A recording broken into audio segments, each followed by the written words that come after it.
Stop bouncing me. Yay!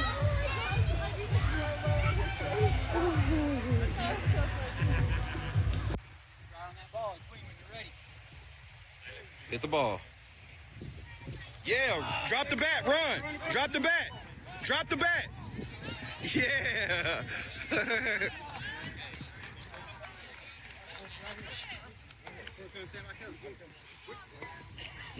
Bat flipped on the single. Good job, buddy. Way to go.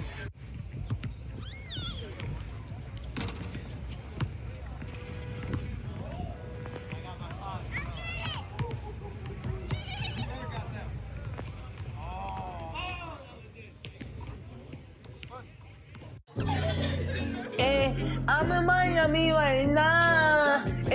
I'm in Miami right now. I'm in that field file. I'm on Ocean Drive. I'm in Miami. In Miami right now. I'm in that field file right now. On Ocean Drive right now. That's on my mama. I'm in Miami. I go to the window, so I'm going to Cali. I said I'm too official. I'm out with them niggas. I'm some other rapper on the city. That nigga, he wicked. We pull out with them guns. You know me in the real. Well, mama pays, I ain't having ever since that I was ill. Now I can't look like an AP and I will never squeal. Would never ever run my mouth, cause I swear I'm too real. Yeah, I'm in the East Coast. I'm living life for real. Why the fuck you can hate it? I ride you to chill. You gon' really piss me off, and I'ma pull up on the steel. I'ma pull up on the drink, go and get your ass killed. Man, stop capping, cause I'm fucking wicked. I pull up to your city, tell me your location, bitches. You know we fuck that shit. My youngest know you killin'. I wanna grind, got money on my mind, no money on my wrist, so I can tell the time. You know I'm rapping and jumping, I'm trying to eat. All around the world, I'm doing shows, I really come to eat. They trying to play on me, I swear I'm doing shit. One more time, I was poor and I ain't have shit. Every day I'm just riding by the same outfit. I done came up, I'm switching cars, yeah, I'm switching shit. These niggas mad at me, ain't wanna call me.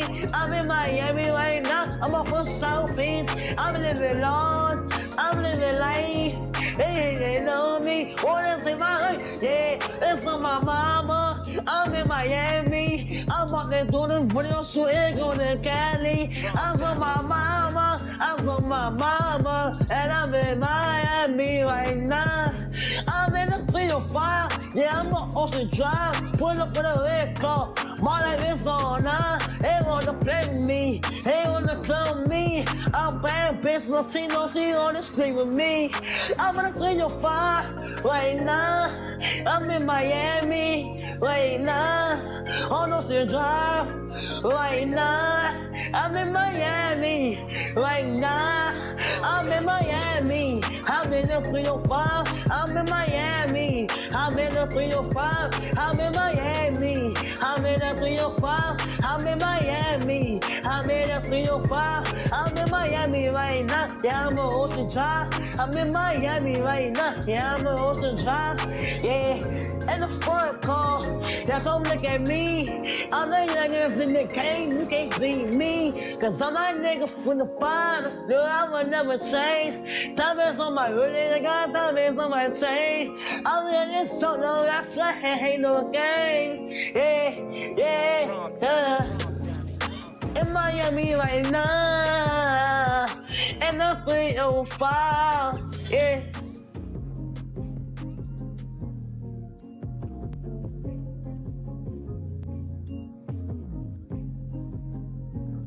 I'm from the streets, bitch. Bro, this ain't it, dog. What those pain I was spitting? The depressed music is in. Listen, you really want to pop? Diss somebody. Oh, yeah. People love beef. But who could I beef with? Oh, yeah, I got somebody in mind. DJ Pooh, start that beat up, homie. Bitch, what you thought I forgot? I'm grown now. You think just because I came out your womb, your slew-footed ass can tell me what to do? Hell no, you got something else coming. Yeah. In '03, you embarrassed me when you caught me and my friend smoking. Your big ass walked up, built like a fridge with the doors open. When I was a kid, she made me wear a helmet when I rode my bike. Woman had me in that ghetto school when she know my ass couldn't fight. You keep cutting the beat off, man. What's up? Bro, you making a diss track about your moms? Yeah, what's wrong with that? The woman that raised you? Hold on now, she wasn't always there. She used to work 2 jobs and come home late and cook dinner for me. Talking about I gotta clean the kitchen. Talking about she too tired to clean the kitchen because she been working all day trying to support this family. Ain't nobody told your goofy ass to get 2 jobs, mama? What? Hey, I'm not a street nigga.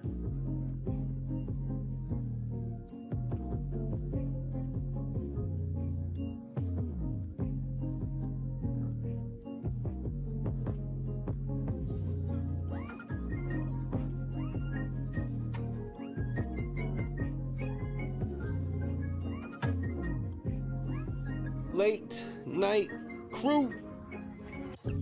Fuck going on, man? What's today? Wednesday?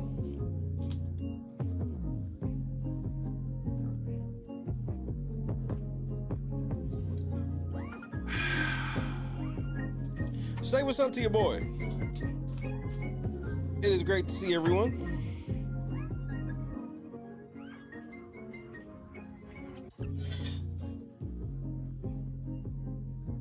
Janice Bob was happening. Wyoming, what it do? GB, Daniel, what up though? TK 3-time. Joy was happening. Javon Barksdale, OG Chief Meteorologist Scott Johnson. I got your message, Scott.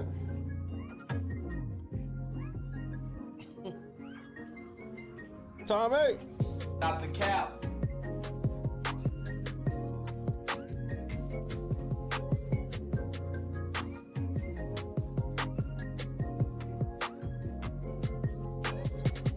Black Signal was happening.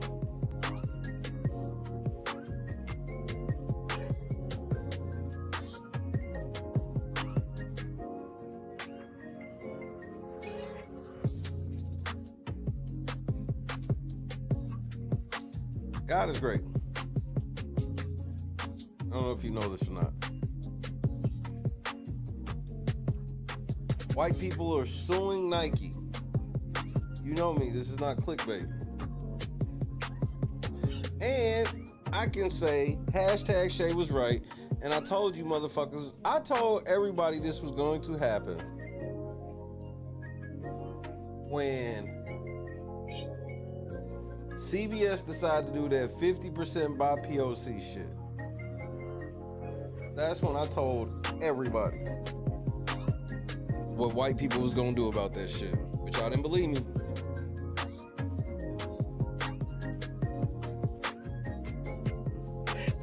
But y'all didn't believe me.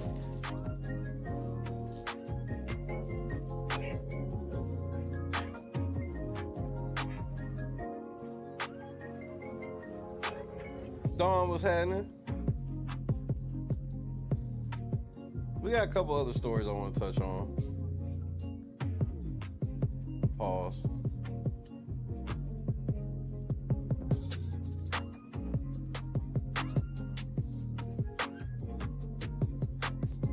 I saw a video that I want to show everybody younger than me so they can kind of understand where the hell I be coming from. This is a very great explainer video. Side note. Shout out to my wife.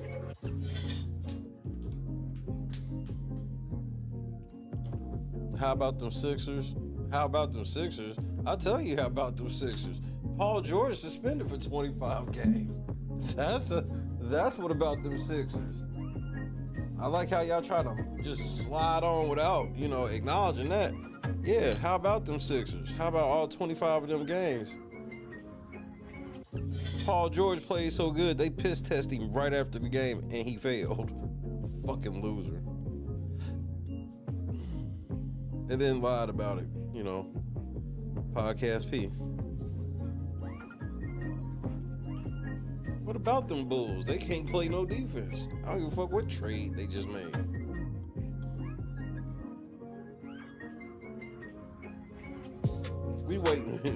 We waiting for one thing and one thing only.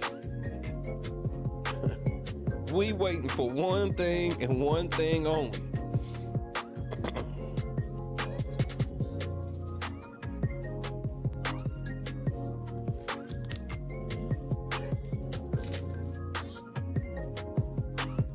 It's good to see y'all, man. I miss not being at my post every night. This shit is just wearing on my psyche.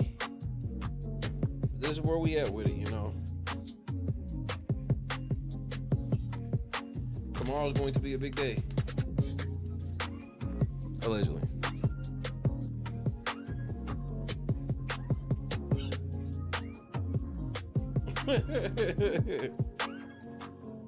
Hilarious. Yeah.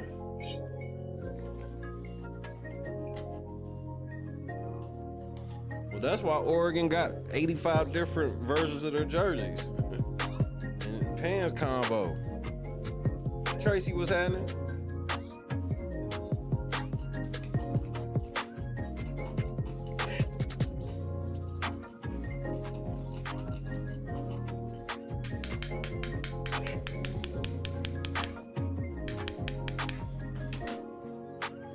What a great day. I ain't gonna stay too long. This ain't gonna be no 4-hour stream. It's maybe more like a 2-hour. It could even be 1 hour, but it definitely ain't gonna be 4. And more than likely, it will not be 3. Just so we on the same page. It's better that way. I wish I could explain, but I can't. Janice with a 22 wop. Y'all know what the fuck we doing.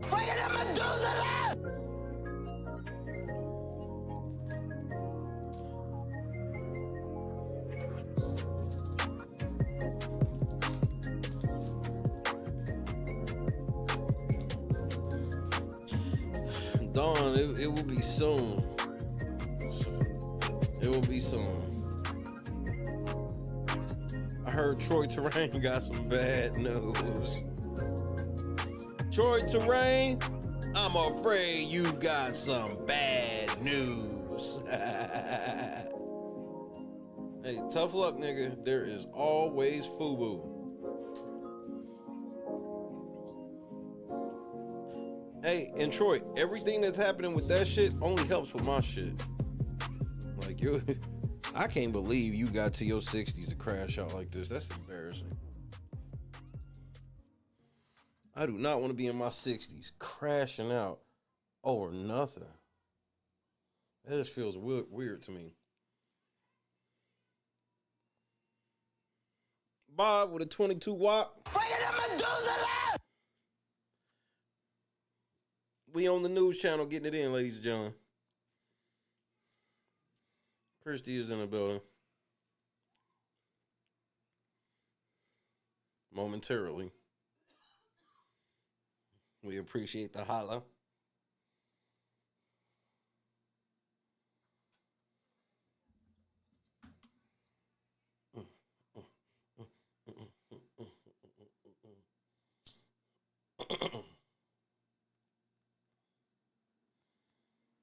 Wyoming in the cup one time, you know what we're doing.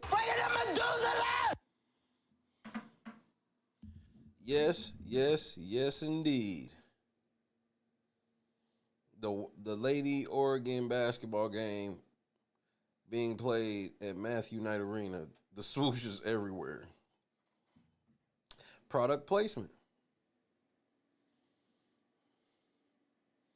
That's what you call product placement, my friends. My friends.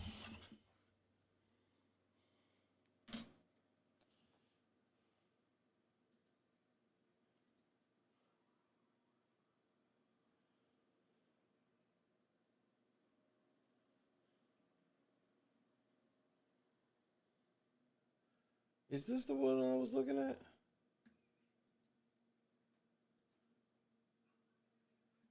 think I'm gonna go ahead and get some of these videos on to watch popping. Yeah. I heard a lot of y'all niggas been getting locked out of y'all Facebook accounts. I don't know exactly what the fuck y'all been doing, but it made me laugh hard enough, just the premise of it, to at least see what it's about. So I guess we'll figure it out together. Let's watch some news stories.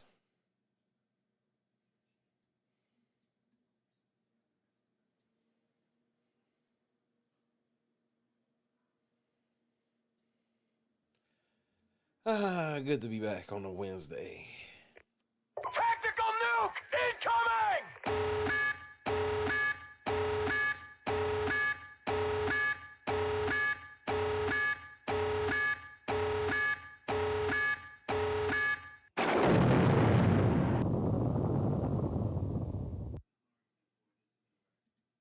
I first told you in December about Meta lockouts, users banned from Facebook and Instagram over what they believe is a mistake. Since then, more people have reached out to tell me it has happened to them too. And if one thing is clear in the emails I've received, it's that there are ramifications from emotional hurt to financial loss. Emotional damage.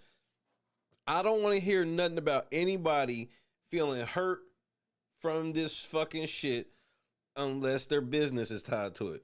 If you just somebody sitting on social media, that's just what it's gonna be, bro. At Wicked Wings in Billerica, owner Rachel Froyo uses Instagram to bring in customers. She's popular with teens. They'll see us on Instagram, they'll come here like after school. So like that's usually like our market on Instagram. But in January, Meta suddenly shut down her accounts, alleging child sexual exploitation. Hello? Oh no! Oh no! Come on, Facebook. Are y'all getting ready to say Section 230 allows y'all? Now we've stepped into a whole nother territory, Facebook.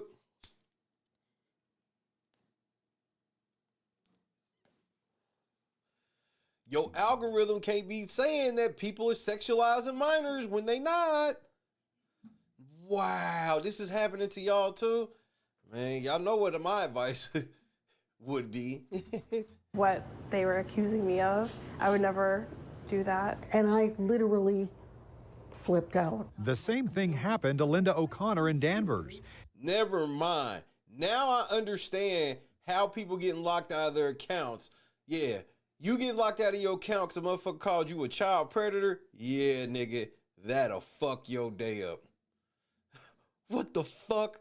What the fuck? She loves Facebook because it lets her watch her grandkids grow, or it did. To be accused of something that vicious, that horrible, is more than devastating. Together, Well, thank God she's a woman, because if it was a man, they'd be like, but maybe you did. they are two of thousands of individuals and businesses around the world who say they were falsely flagged by Meta for violating community standards and had their accounts disabled. Many suspect a fault in the AI Meta uses to prevent hacks and inappropriate content. You can't, and that's the thing. They can't hide behind that either. They can't be like, well, our AI did it because they are responsible for programming. Oh my, this is bad, bro.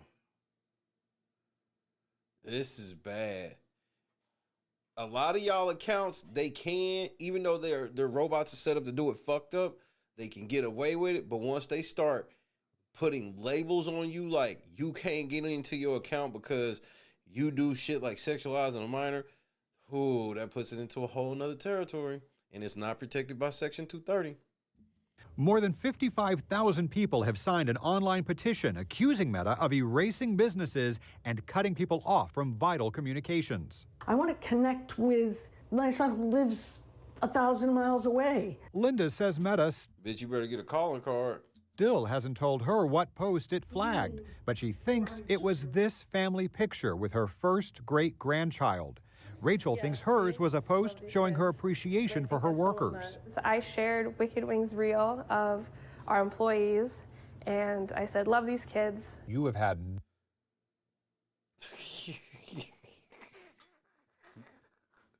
The amount of fucking filth that goes across Facebook and Instagram, and anybody that be on any one of these, even you know that even if you don't do nothing vile or anything, at some point scrolling on these motherfuckers, something vile is gonna pop up.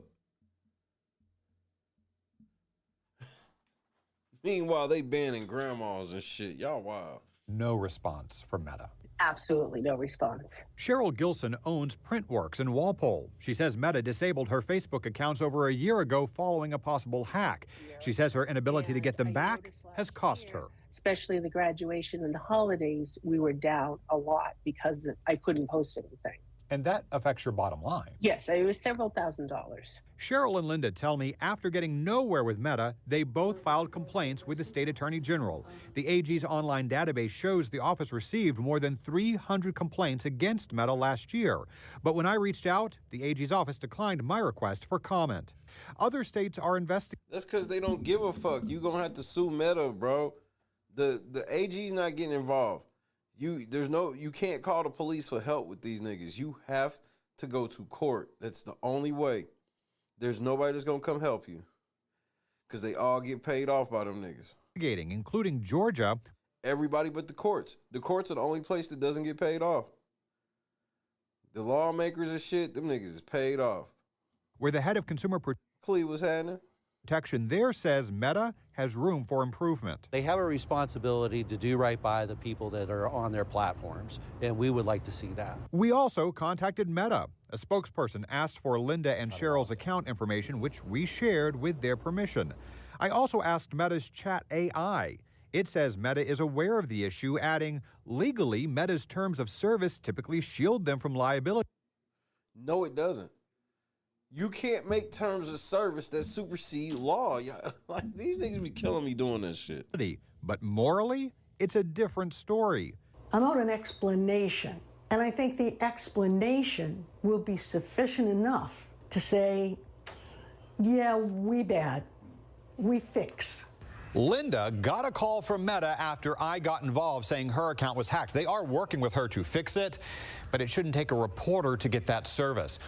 Exactly. And what do you mean working with her? This is the shit that always kills me when they be like, oh, we're working with her to get it fixed. What do you mean working with her? She don't have to do shit. Unblock her shit. The fuck wrong with you? Online prompts helped Rachel get her account back. Cheryl, though, tells me she is still locked out. Meta told me it is working to make it easier for users and that recent changes have helped. In fact, there is even a link that we will share in this story on Boston25news.com. If that doesn't work for you, file an online complaint with the AG's office so that there is an official record, and let me know, because I'll keep pressing Meta. Man, fuck you. Hey, look, don't listen to this nigga, bro. This nigga told you to go file with the AG and then tell him. No, nigga, just sue Meta. Sue Meta for calling you a motherfucking child predator, nigga. What do you mean? The fuck? AG don't give a fuck about you being called a child predator. Y'all niggas is crazy. Lisa was happening. Y'all niggas is outrageous.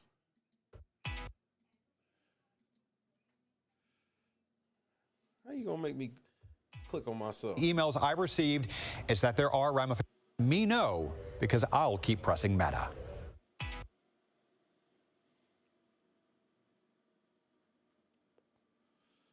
This nigga said let him know so he can keep pressing Meta. Nigga, nobody give a fuck about you, what you gotta say, nigga. Cause he working for the news ain't gonna never tell you to sue nobody, especially on no corporation.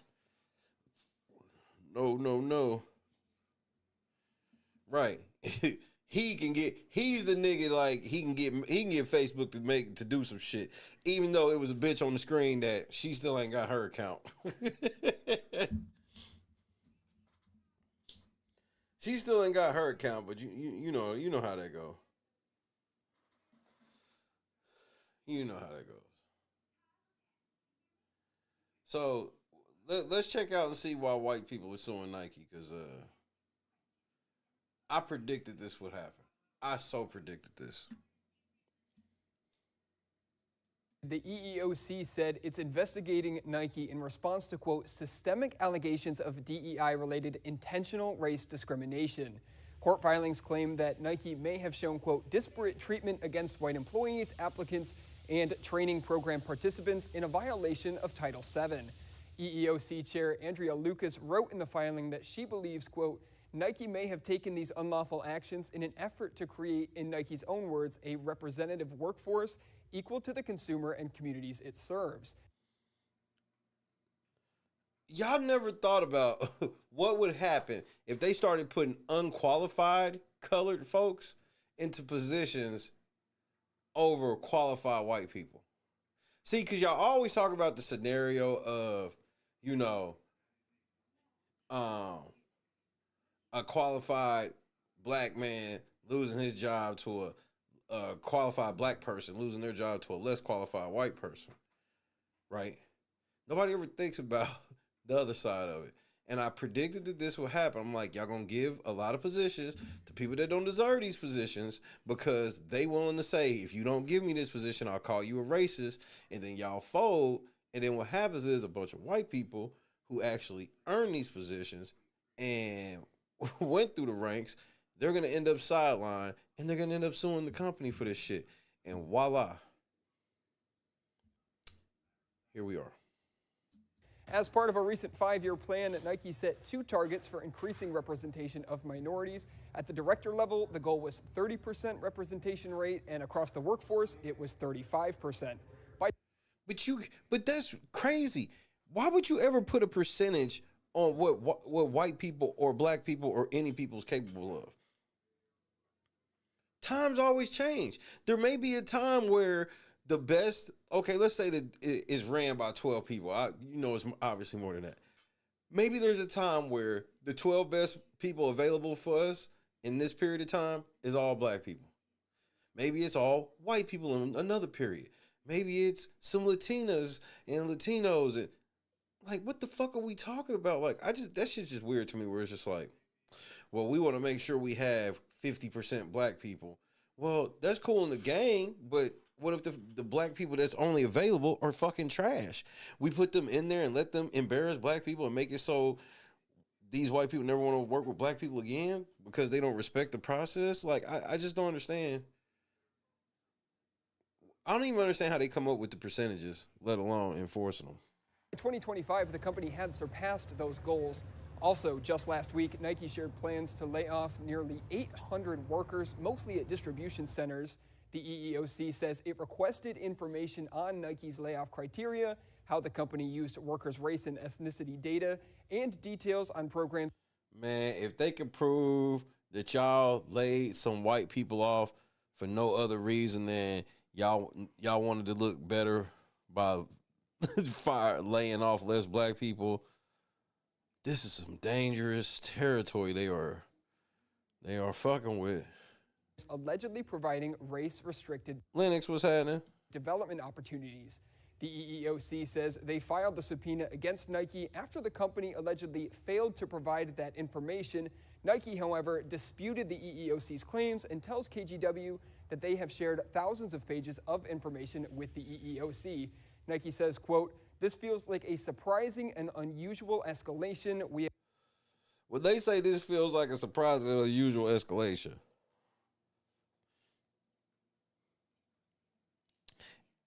In my opinion, that sounds like we never expected white people to get mad.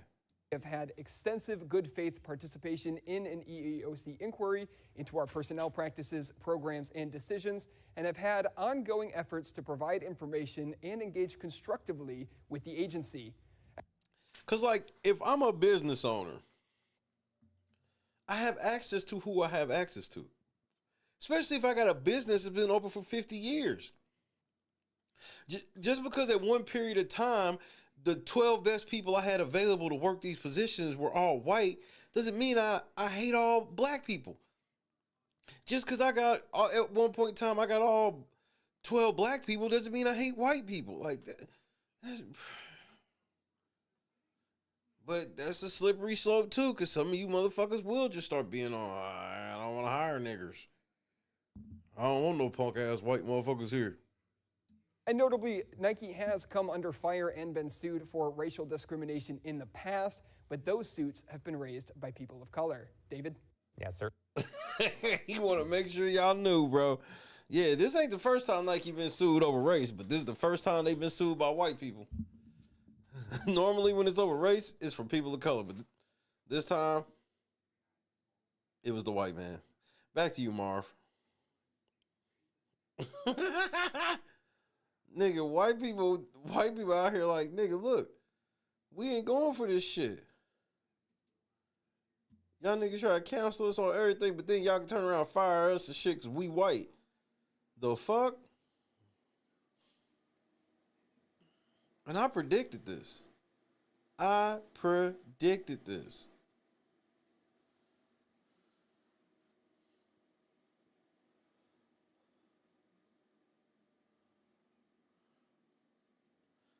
So, man, there's something we gotta talk about.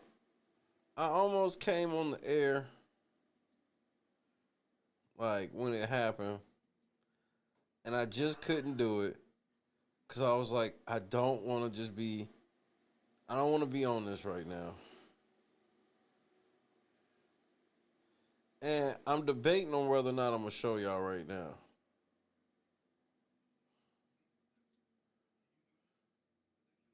Like, I really don't know if I should do it. Because I know how y'all are. Y'all need help.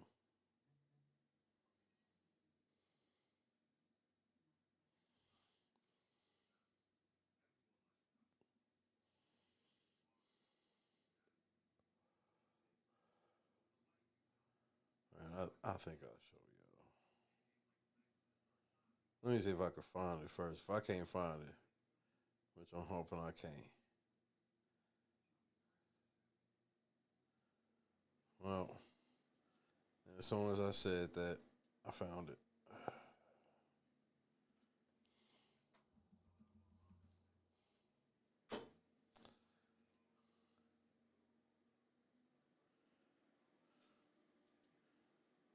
I still couldn't believe what the fuck I saw.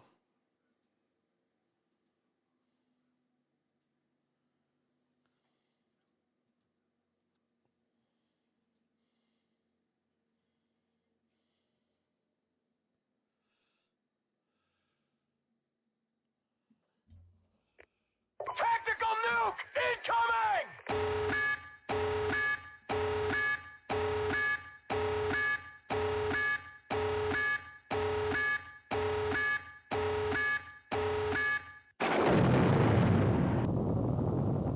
No.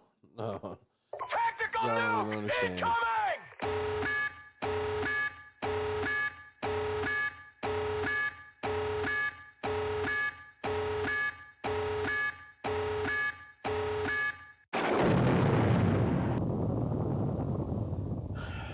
Let me just warn you. Let me warn you first.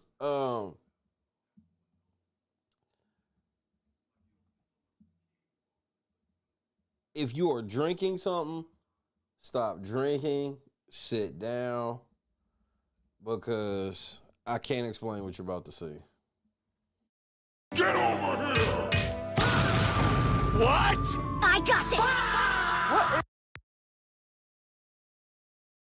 You know, Rick is so wild and has went so far off the meter. It's shit that I can't even tell you on TV. I mean, you know, for the sake of our friendship, you know what I'm saying? I'm not even gonna bring it up. But trust me, he's went there. He has went where it's like, yo, Rick, man, what the fuck is wrong with you, man? You done took this shit too far. And his response is like this: there's no such place. Darkness, let's go to the abyss, nigga! I'm not with it, man. I don't want to go to the abyss, man. You know what I'm saying? Rick wants to go to the abyss. In fact, he dwells in the abyss. Rick James dwells in the abyss, okay? And he wants company sometimes, you know? And for some reason, he likes to reach out for me. Whenever I'm around, when he wants to go there, he will reach out for me to try to take me to the abyss with him. And I'm not with it, man. I'm not with it. And that's when we end up, you know, tussling or whatever. You know what I'm saying?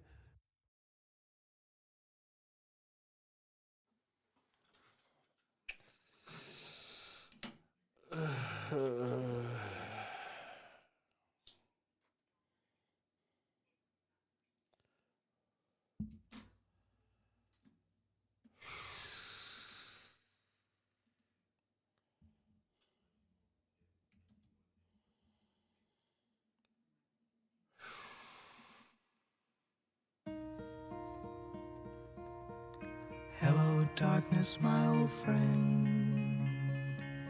I've come to talk with you again, because a vision softly creeping left its seeds while I was sleeping, and the vision that was planted in my brain still remains within the sound of silence.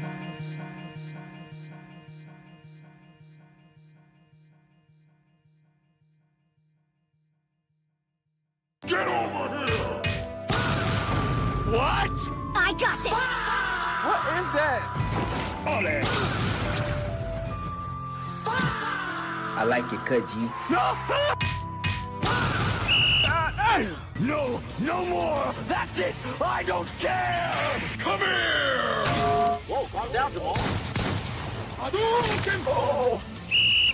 Oh! Lord have mercy.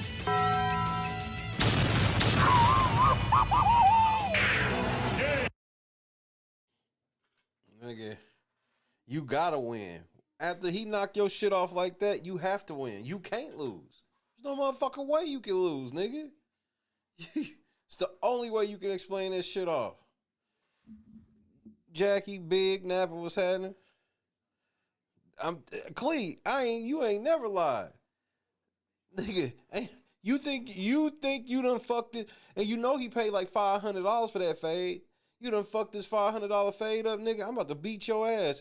Oh, you try to embarrass me in front of my girl and shit, nigga? My bitch is here. Nah, I'm gonna have to do you. Rule number 5, what's happening? I'm gonna have to do you.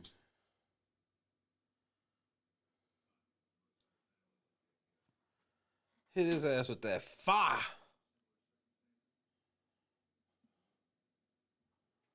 Fuck, nigga, you thought you was gonna fuck this expensive ass fade up?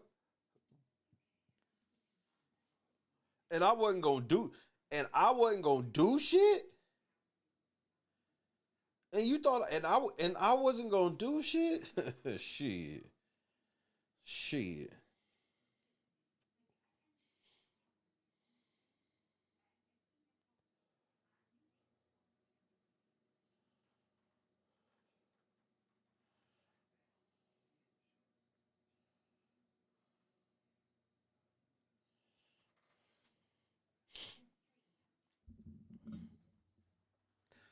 Wait, some cop got fired after being on the job for only 2 weeks? I'm joking. Okay, I'll bite.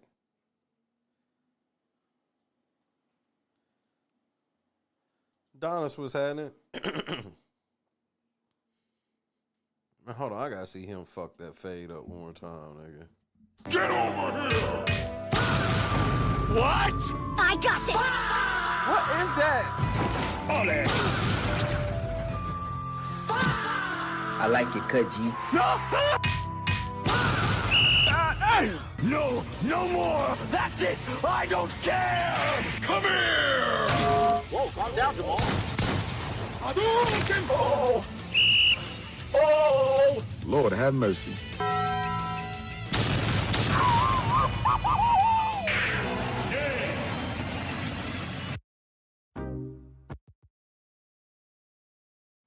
Ain't no way you thought you was knocking my hair off and winning the fight, nigga. I'm gonna have to do you.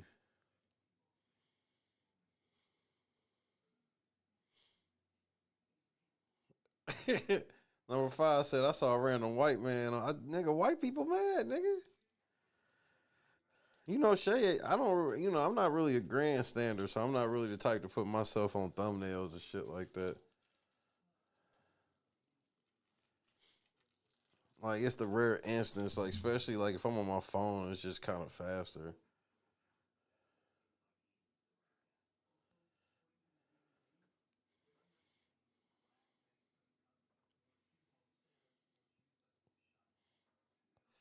My moderators got new logos on this side of the screen.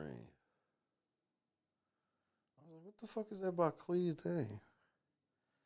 I don't know what it. Let me see what it looks like on that side first.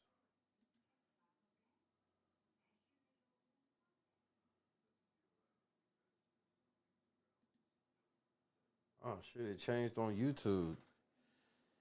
Y'all don't have y'all don't have a wrench no more. Y'all got like a fucking shield. Man, that's bullshit. We need weapons.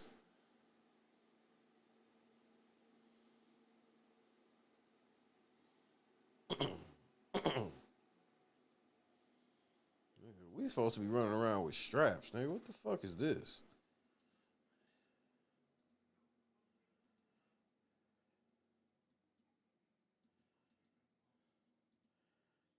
All right, man. Let's see what happened with this cop, bro. Hit that like button if you haven't already, man. It's great to see y'all, man. Happy Wednesday.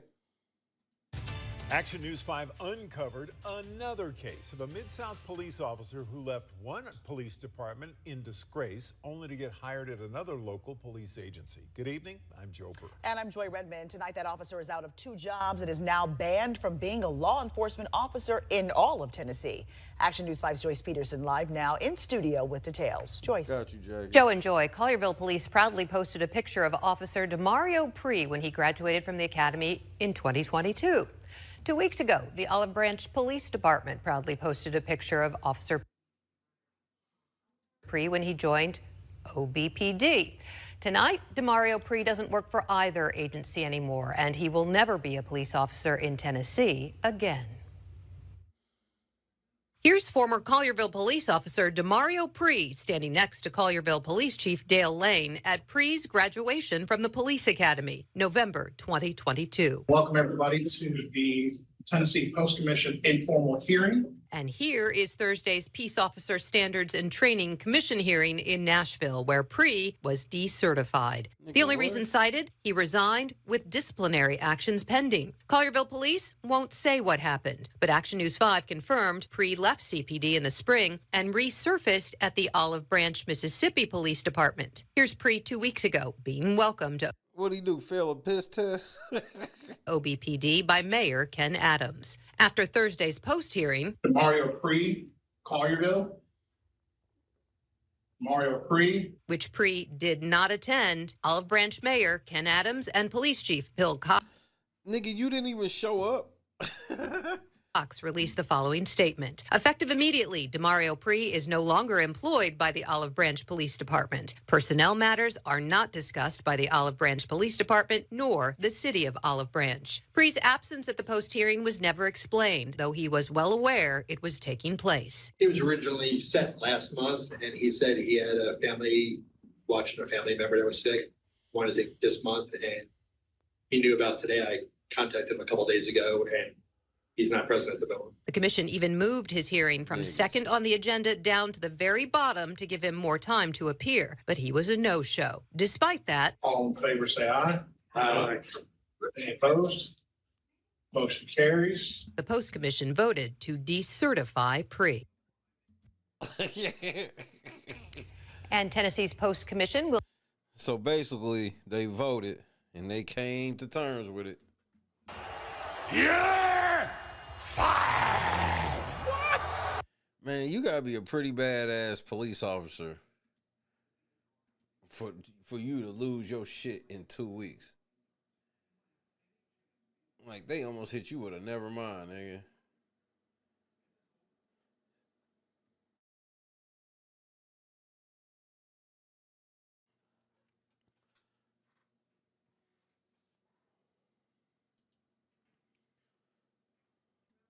Holly, what's happening?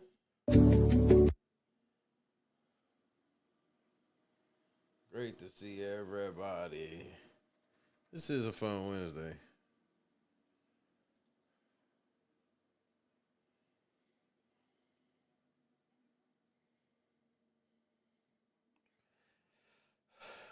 I've been, sitting back, looking at all, I'm trying to figure out who's not in the Epstein files.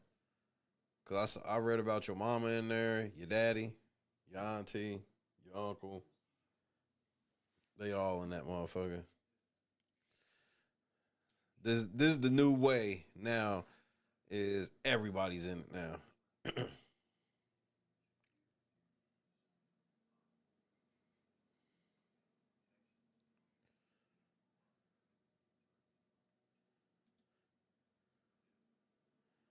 Because now they like, Jay-Z's on the run. Nobody knows where Jay-Z's whereabouts are. Nigga, y'all say that shit like y'all ever know where that nigga's whereabouts are.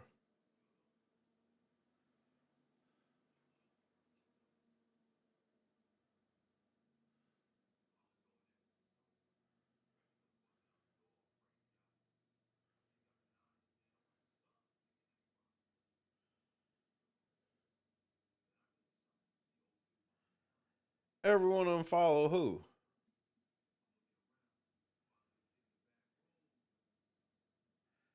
Everyone unfollow who?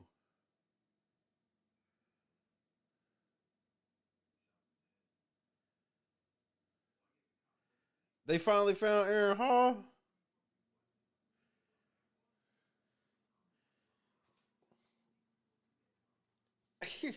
His family unfollowed him. Man, here y'all niggas go. Now y'all want me to believe that they turn their back on Hove. Yeah, I like to see it.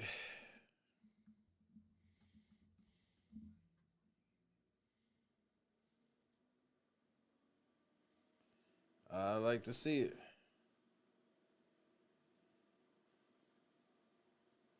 And and I'm not trying to be funny, and I definitely don't think you lying or shit like that.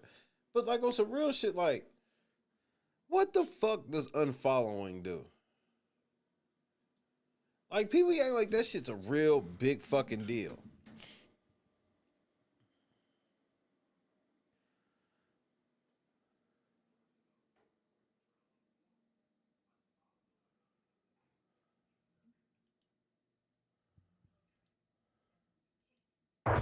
Tonight, Hold on, nigga. Hold on, we gotta see this DoorDash video. I don't know what this is, but it looks fucked up. We're gonna watch this shit together.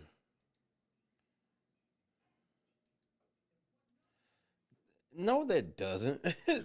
That is not what that shows. It does not show that. That's what they want you to think, but that don't mean shit. Me and Chrissy could be sitting here right now, and nothing wrong with each other at all, and we could just stir up a whole thing by just unfollowing each other, and we could just sit here and laugh at y'all, and nobody would ever fucking know the difference. Never have to say nothing, and everybody just runs wild with all these theories and whatnot, because that's not enough for me. Especially when y'all the same niggas that's been benefiting off this nigga the whole time. We never knew. All right. How do I know that that's the truth? I don't.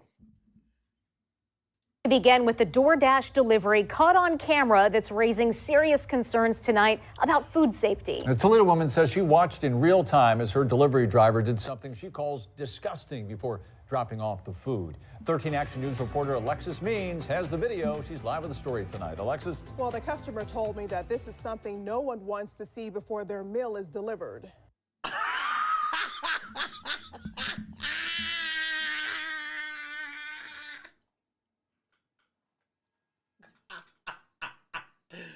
Jock itch.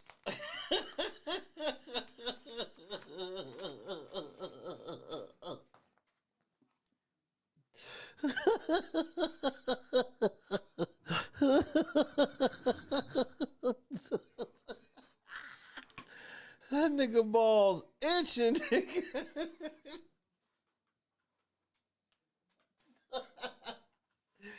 Oh no. Oh no. Oh no. Well, the customer told me that this is something no one wants to see before their meal is delivered. A Toledo woman says she'll never order food delivery again.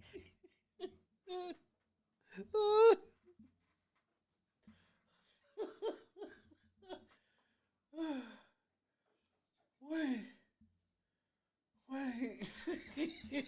After her Ring camera caught something disturbing. Ring camera video shows what appears to be a DoorDash driver with her hand down her pants. Oh, nigga. Yeasty.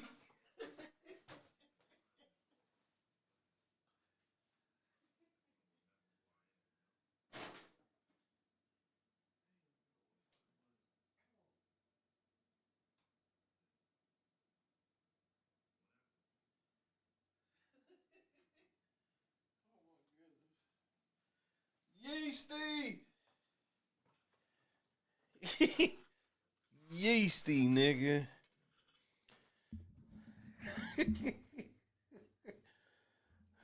Ashley May says her food was delivered Monday just after 5 p.m. I ordered my DoorDash, and when it arrived, I was watching it on my camera, and I seen the person who delivered it reach like inside of their pants and Wowzers! And itch or something for a little while, and then they used the same hand to like set my food down and then proceeded to take a picture and leave. May says she couldn't believe what she saw. I was like, I didn't see what I just seen, so I like rewinded it to make sure, and it was absolutely that. She did not eat the food. I went out there with like garbage bags over my hands and just like Yeasty. Like threw it right in the dumpster. I took it right to the trash. She reported the driver to DoorDash. They were giving me a refund within like 5 to 7 business days, and then they contacted me today with, they still gave me $50 worth of credit on my account, so probably. Y'all niggas need to stop using DoorDash. I keep telling y'all. We won't use it, but it's there. DoorDash issued this statement to 13 Action News. This behavior is unacceptable. We immediately took action to deactivate the Dasher. You know how embarrassing it is you done got fired because you got caught scratching your pussy on the air, on somebody's Ring camera, nigga. That is the most embarrassing shit ever. What you get fired for? Man, they caught me scratching my pussy. I was walking up to the door and digging all in my motherfucking... Nigga, I had a yeast infection. That shit was burning. I wish I would have just set that Tux medicated pad in there, but I didn't. And boy, I got to the door, that shit was burning like a motherfucker. Nigga, they done fired a bitch over that shit.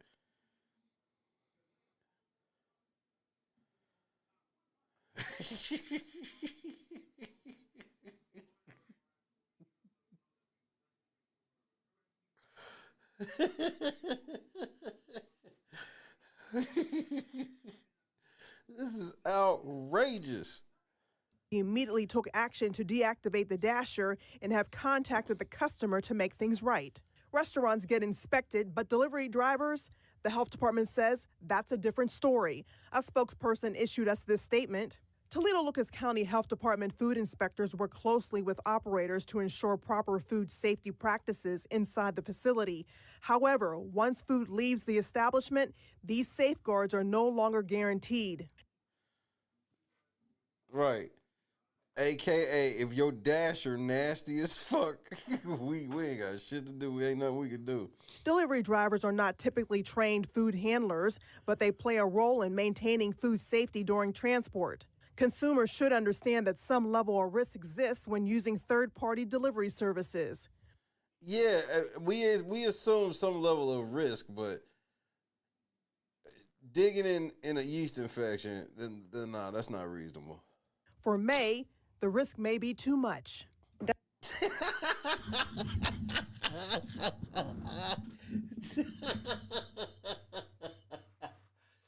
Oh no!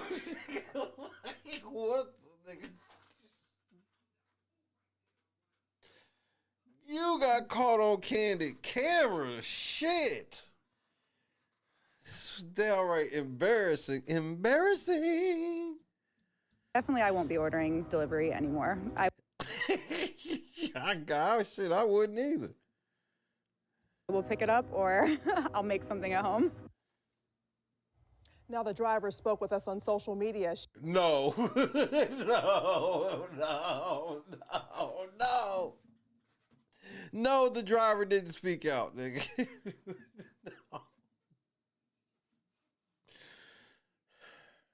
She says the video doesn't tell the whole story.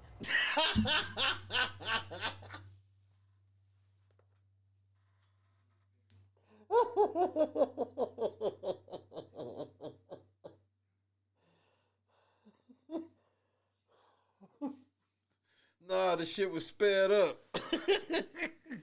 Nah, they sped that shit. Nah, that video lying, nigga. The video ain't tell the whole story, nigga.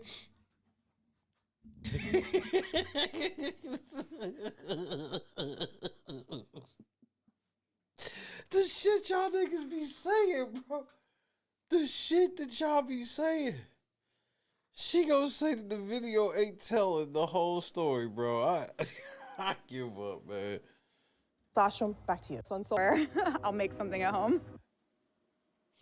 Now the driver spoke with us on social media. She says the video doesn't tell the whole story.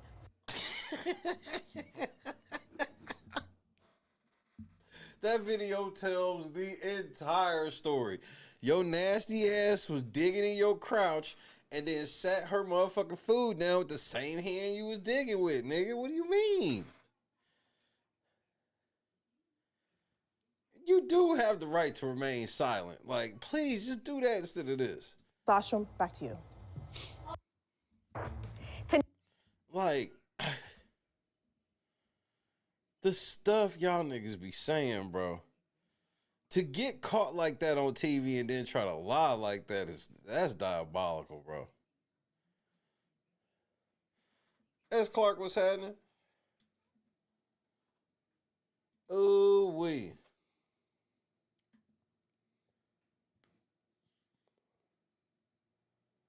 Ooh wee.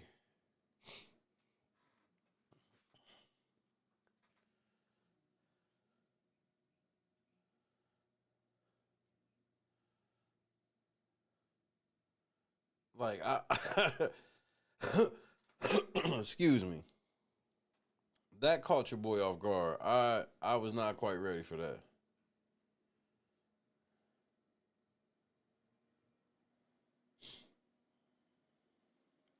Anthony Davis got traded to the Wizards. That's what your bitch ass get. I just want to make sure I throw that out there. That's what your hoe ass get.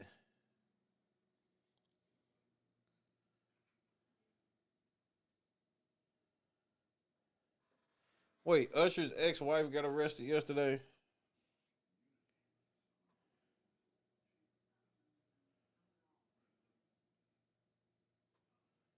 Boston, what the fuck going on, kid?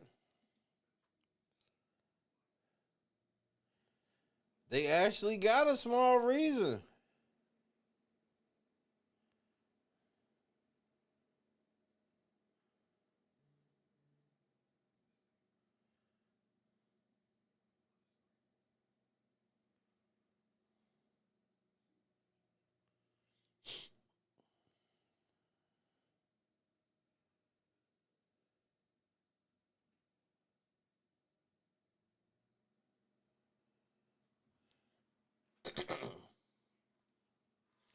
I mean, but like even my shit with the Jay-Z shit is like, first of all, Jay-Z and them did not that long ago, they get like a $5 billion estate in the UK. And ain't nobody really even said much about how a lot of these celebrities that niggas start saying might be caught up in some shit quietly got places overseas. Even like motherfuckers like Ellen DeGeneres and shit. But I'm pretty sure Jay-Z got like a $5 billion estate over in the UK.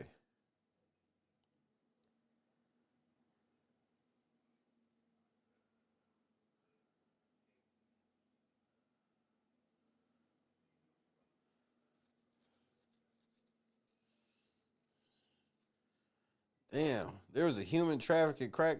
A large part of the operation taking place.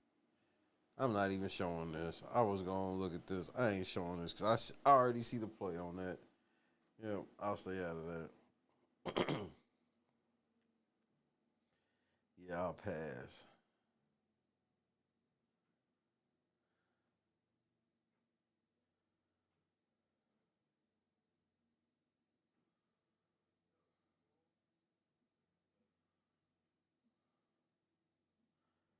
And did y'all hear that shit Andrew Tate said about motherfucking Jeffrey Epstein?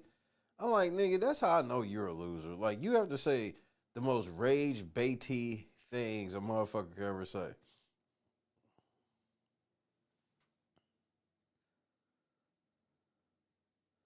Like, I ain't even gonna repeat the shit if you ain't heard it, but it's just like, nigga, you're a loser.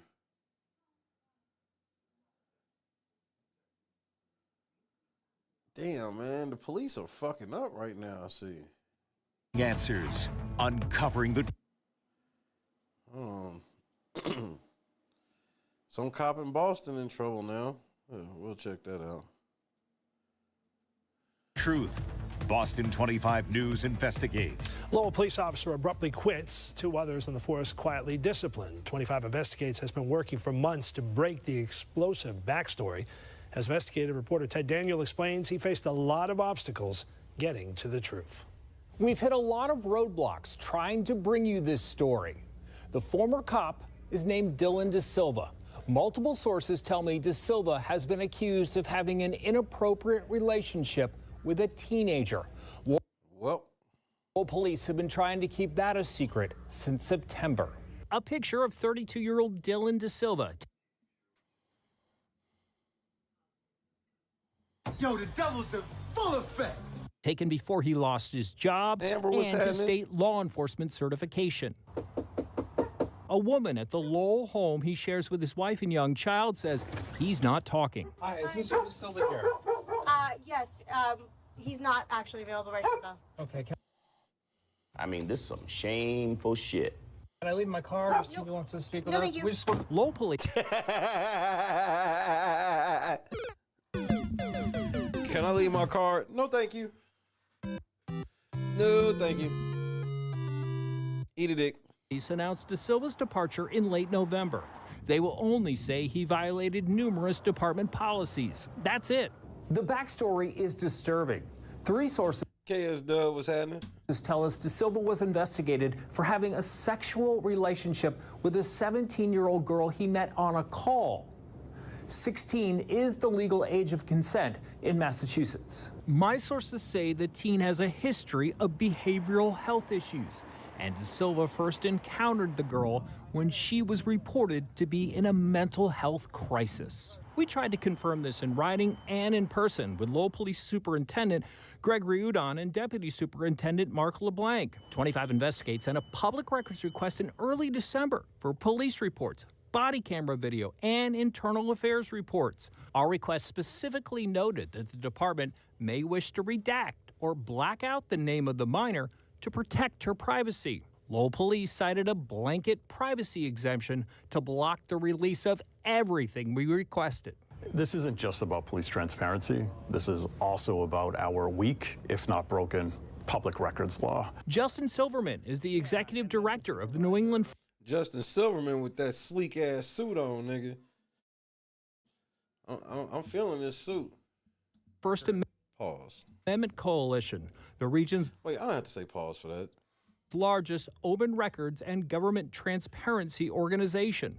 Silverman says the public records law does allow government agencies to withhold the names of victims and certain third parties. He says that's routinely done with a black marker. How would there be any danger to anybody if it's just the officer's name? We need to have trust in our police departments, and the only way we can have that trust is through transparency. So, surgically redact information that can be redacted under the law and to release everything else. Lowell Police did confirm that 2 That sounds fair to me.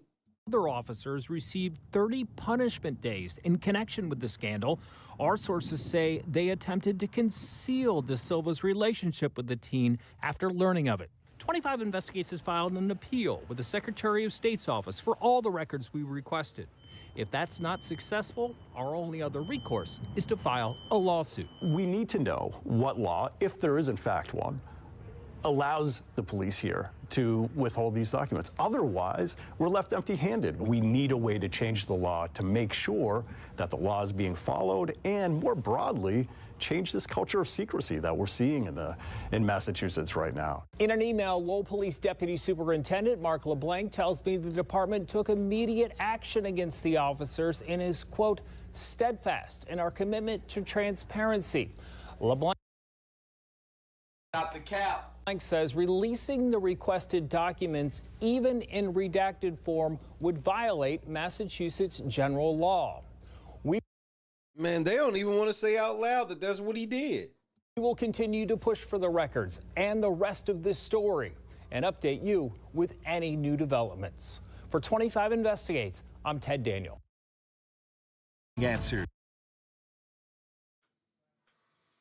It's like they trying to quietly move him off the board. Why? Is he part of a fucking gang of y'all niggas doing that shit?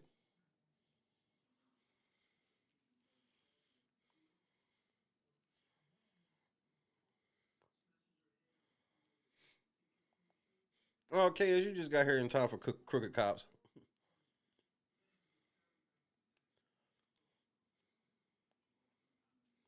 The crooked ass police.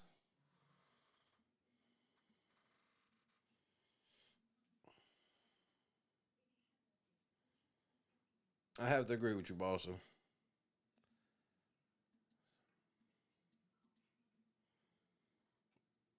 Like, I think you are the ultimate loser.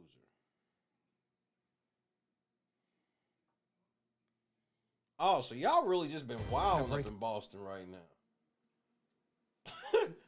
Come on, nigga. We can stay in Boston right quick. Fuck it. Please, like anywhere but Houston. Yeah, breaking right now, 4 Massachusetts residents are facing charges that they engaged in a scheme to steal more than $1 million in SNAP and... This nigga on his way to the barbecue right now, nigga. Hey, nah, don't worry about it. I'm gonna pay for the whole barbecue, nigga. I'll pay for the whole queue right now. Unemployment benefits. Prosecutors say these photos show the suspects buying food using those stolen benefits. Thanks for joining us. I'm Chris Tanaka. The defendants allegedly used identities stolen from 115 people. Oh, no, you didn't. WBZ's Louisa Moeller live in South Boston with further details. Louisa? Chris, you described the allegations, but the U.S. attorney calls this the tip of the iceberg. And she says that the headline here is she believes this kind of public benefit fraud is rampant. And she and the president, she says, have vowed to root it out.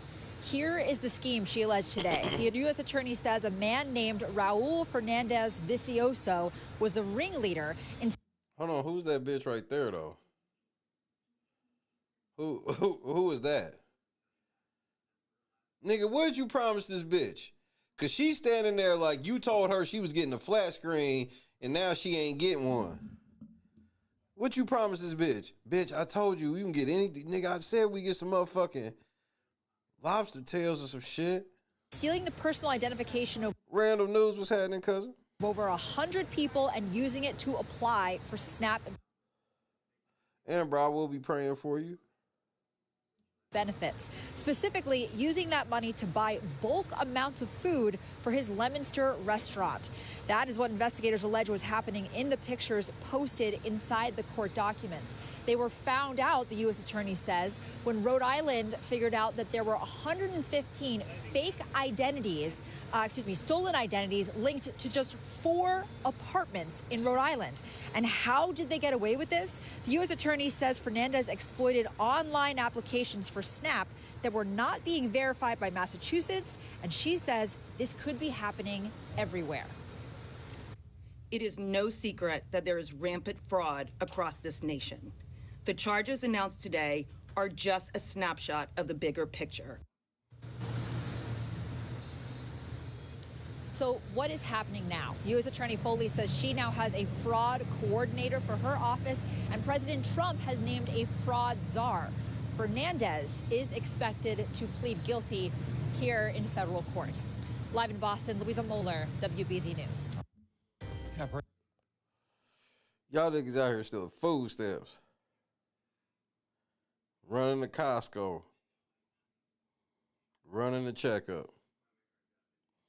He already paid for the BBL. Seems likely. She's definitely saying her like she had the attitude.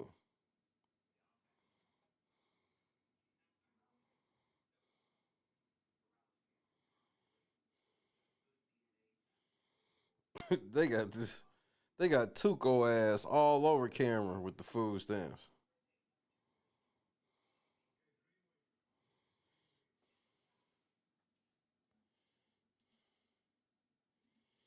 Going to jail over shit like food stamps is just, what did I do with my life?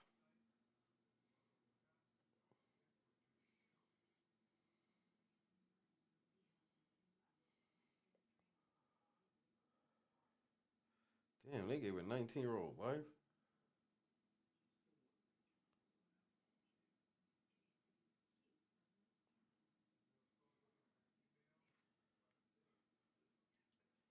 Damn, some niggas just got locked up here. Now to what agents are calling. Hold on. Let's see what the fuck going on here in Oklahoma. Where I currently stay. Now to what agents are calling the takedown of a multi-state drug trafficking organization. 20 people arrested, more than 1 million pounds of pot seized. The Attorney General is calling it Operation Blunt Force. And News 4's Sydney Batselov joins us with the details here. Sydney. Kevin Alley, Attorney General Gittner Drummond says this man is the ringleader of the Hao Chen organization, which is what Operation Blunt Force set. I'm shitty. Is around with the help of federal, state, and local authorities. Hao Chen and those allegedly involved with his group are now locked up. This was both interstate and international crime organization, and frankly, we crushed it. Drummond says Hao Chen. Blunt Force. I'm on that as we speak. Shit. Don't it feel great? Operation Blunt Force is always the best one. Look at this nigga in this mugshot, nigga. This nigga look like he got on some bathing ape shoes right now, nigga. Nigga, this Chad Hugo little brother. What the fuck is going on? His organization is responsible for more than $1.5 billion in black market marijuana, money laundering, and other racketeering activity. Why are y'all in a legal state selling illegal weed? I guess I'm confused why y'all would even do this. Because if you got a $1.5 billion black market marijuana operation, you can at least turn that to like close to $1 billion clean, right? Like, Chen is currently being held at Rikers Island in New York, and Operation Blunt Force didn't stop at his arrest. We arrested 11 more syndication leaders. Syndication leaders. Across multiple states. And then on Junetown. Which one of y'all Junetown? Friday, we arrested 8 Oklahomans. Here's video of some of them being arrested in Midwest City. Over the course of this... This is your gang?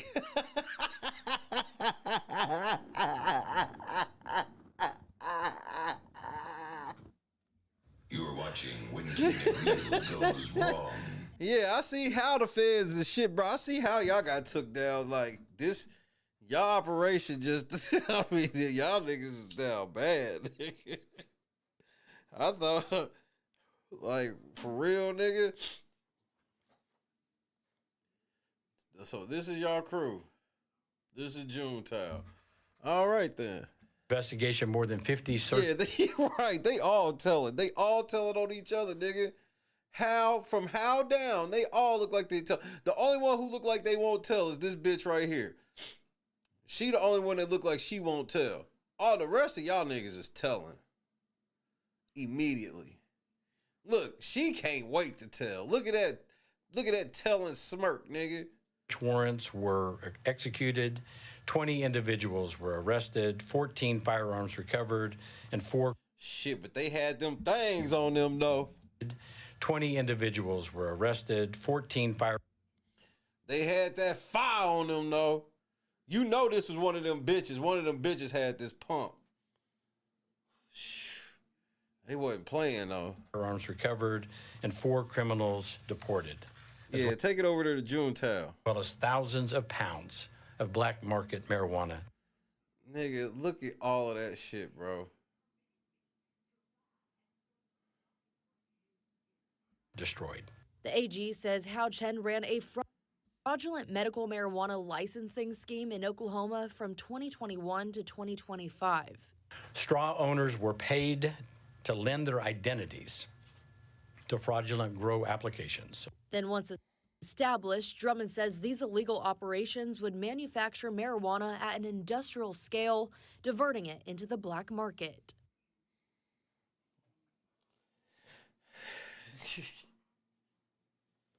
Why is there still a black market for weed? I guess that's the part I'm still confused about as well. And it went beyond marijuana. Records show large cash deposits, regular wire transfers, funds moving from New York to Oklahoma, and payments made to straw owners and criminal associates. This was a national criminal operation exploiting Oklahoma. Nigga, y'all want it to sound more scarier than it is. I seen they roster and it makes sense. They just some motherfuckers selling some weed, bro. The Hao Chen organization involved individuals from 8 states. Money flowed to and from 12 states and China. And illegal marijuana was trafficked into 5 states. Operation Blunt Force is exactly what criminal law enforcement looks like. And let me be clear, we are not done. Oklahoma is no longer a safe haven for foreign-backed criminal enterprises, cartels, or black market trafficking. Now, Drummond says he will continue to shut down marijuana operations across the state by working with ICE, the DEA, and other federal partners. As for this investigation, it's still ongoing. For the top defendants, bonds were denied or set high, and authorities are closely monitoring those who were released on bond. Now, man, like, it's just some fucking weed, bro. That's why the motherfucking squad looks so lame, because it is a lame ass squad. Cause it's just some motherfuckers. Just like, look, we gonna pay these niggas we pay some niggas who got licenses. We'll pay them to get some licenses. Then we'll get this we'll get an industrial plant set up. We'll grow the shit in Oklahoma where it's legal, and then we'll take it to other places. They want to try to make this shit sound like some type of super motherfucking complicated shit involving the cartel and shit. Like, give me a fucking break.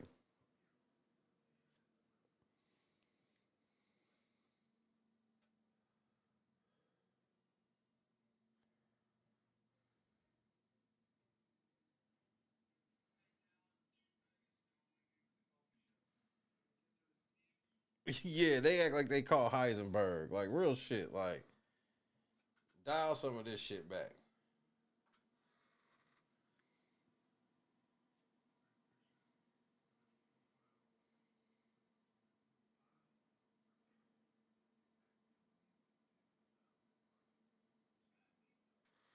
You can sell to dispensaries. It's a free market. Freelancers always sell.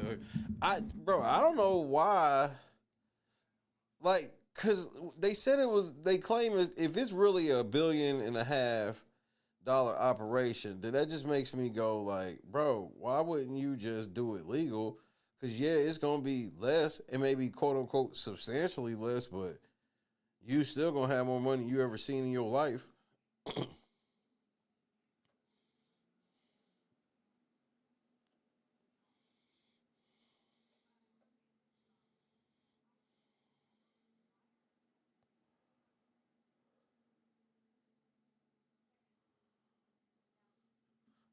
And that's why they want to try to do that press conference, try to do that shit, a press conference stuff. And then what made it even more funny was, yeah, them niggas had some guns, but it was like 13 motherfuckers and they found 5 guns. So they didn't even find a gun for every person.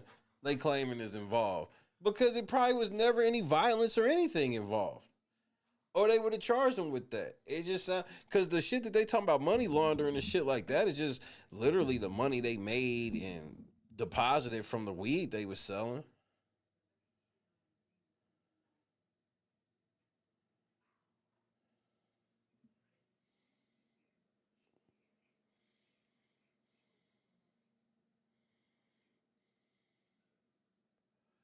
Like, look at these goods. Like, nigga, it was 13 people. Y'all found 5 goods. Doesn't seem like much to me.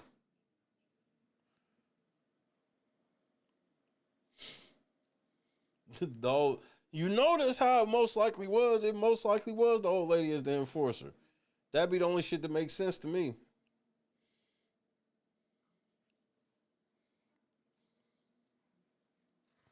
Because they all look like they was gonna tell. All of them. Not one of them looked like they was gonna stay solid, bro.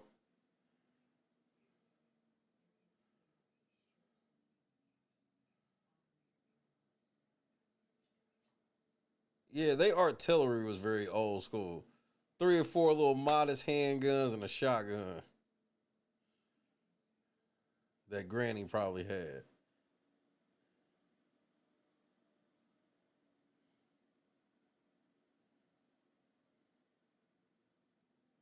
Not the old lady broke bad.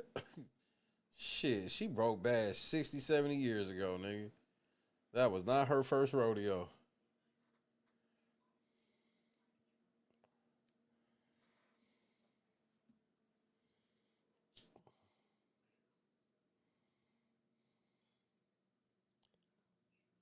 That's why I be like, some of these weed laws that y'all keep in place, it's hard for you to convince me that you're not keeping them in place because you can point to any way it really, is helping keep people safe or any shit like that.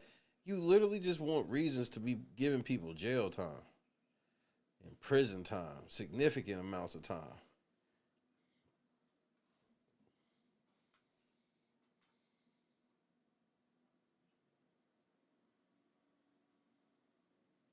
Like, I'm sitting here smoking my shit, minding my business, and this people like in the next state over,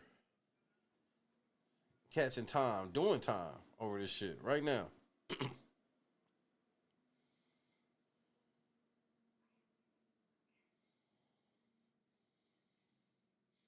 Well, the guns were not just parsed right. They weren't smart like Diddy.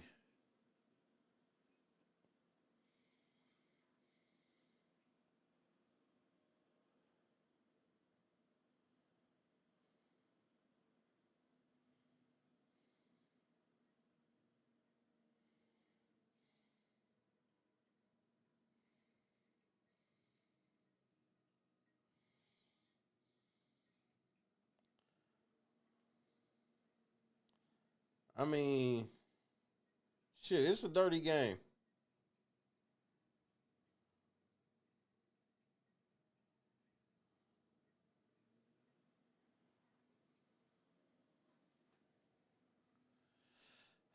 Man, trade deadline is upon us, man. And the Warriors ain't did shit yet, and it's making me mad, man. Mike Dunleavy ain't done shit since being GM, bro. Fucking sucks. This is his only chance for me.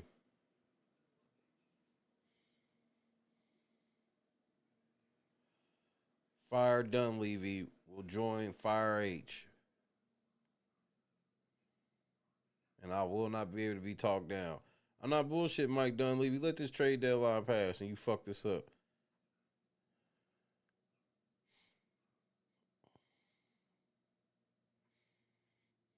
Yeah, that's insane.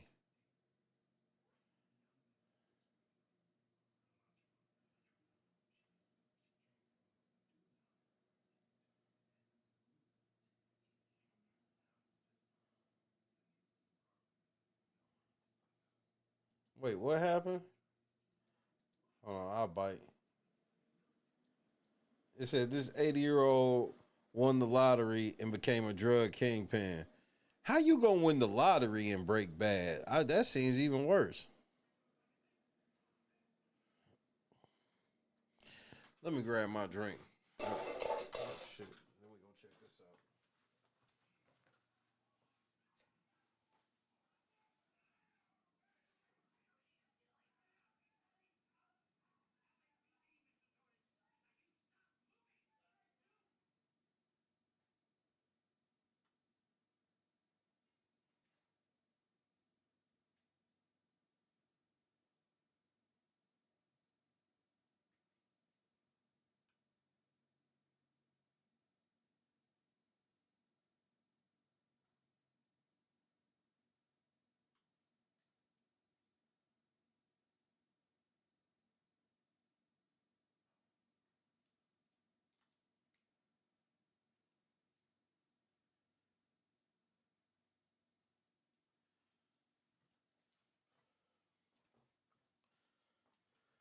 All right.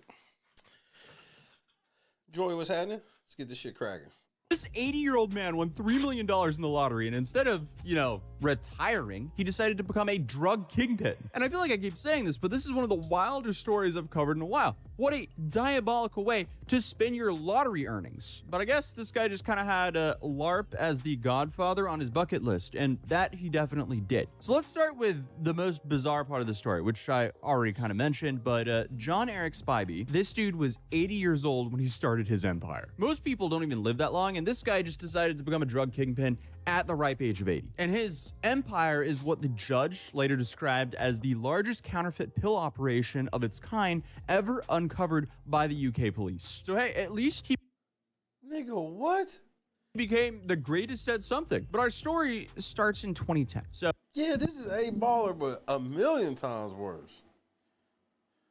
A Baller only made like what was it, $500,000. So I can see him being like, well, we need to flip this because I'm young, can't live off of that for the rest of my life. $8 million at 80, you should be good. In 2010, John, he won 2.4 million pounds in the 2.4 million, that still should be enough. National Lottery, which is about $3.3 million.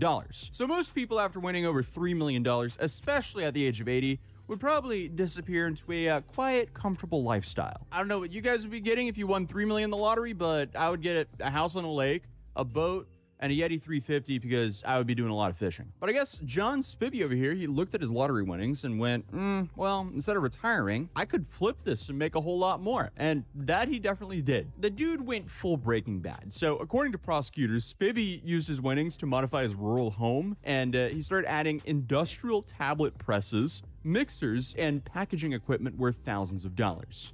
This nigga started making fake dope at the house. I'm thoroughly outraged. Okay then. And no, this was not to make supplements. This guy decided to start manufacturing counterfeit diazepam, aka Valium, on an industrial scale. We're talking about this nigga started making fake Valium. This nigga won the lottery at 80 and built an operation to make fake Valium. This has to be fake. Millions of pills, tens of thousands per hour, and all this was happening behind some frosted windows in what neighbors thought was just like a quiet elderly man's countryside property. And police later said the property looks so peaceful from the outside, which makes things even crazier when they found out that it could have been churning out up to 400 million pounds worth of illicit counterfeit pills. I mean, just look at this house.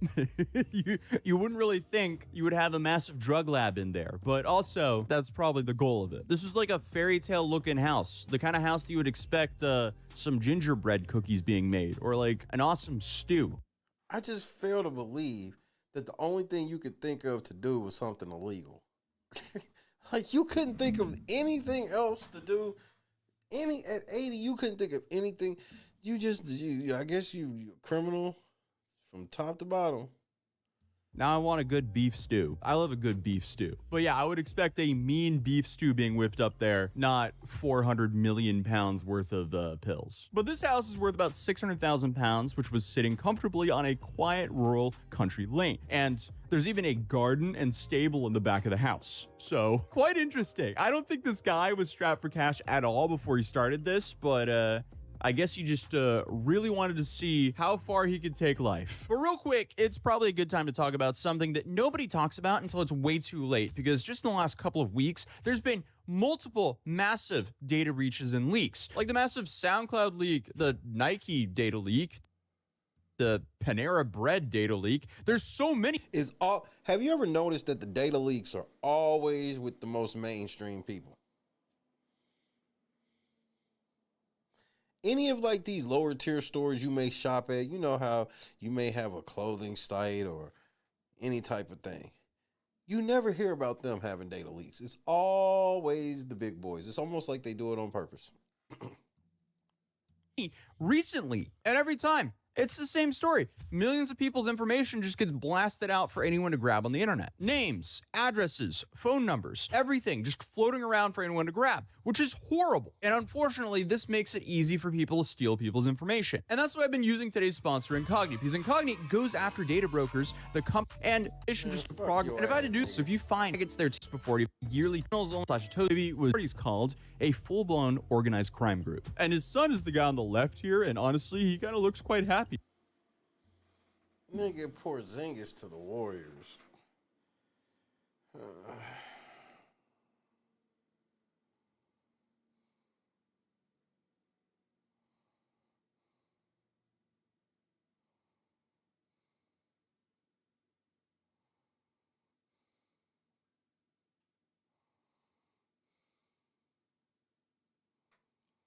Hold on, y'all.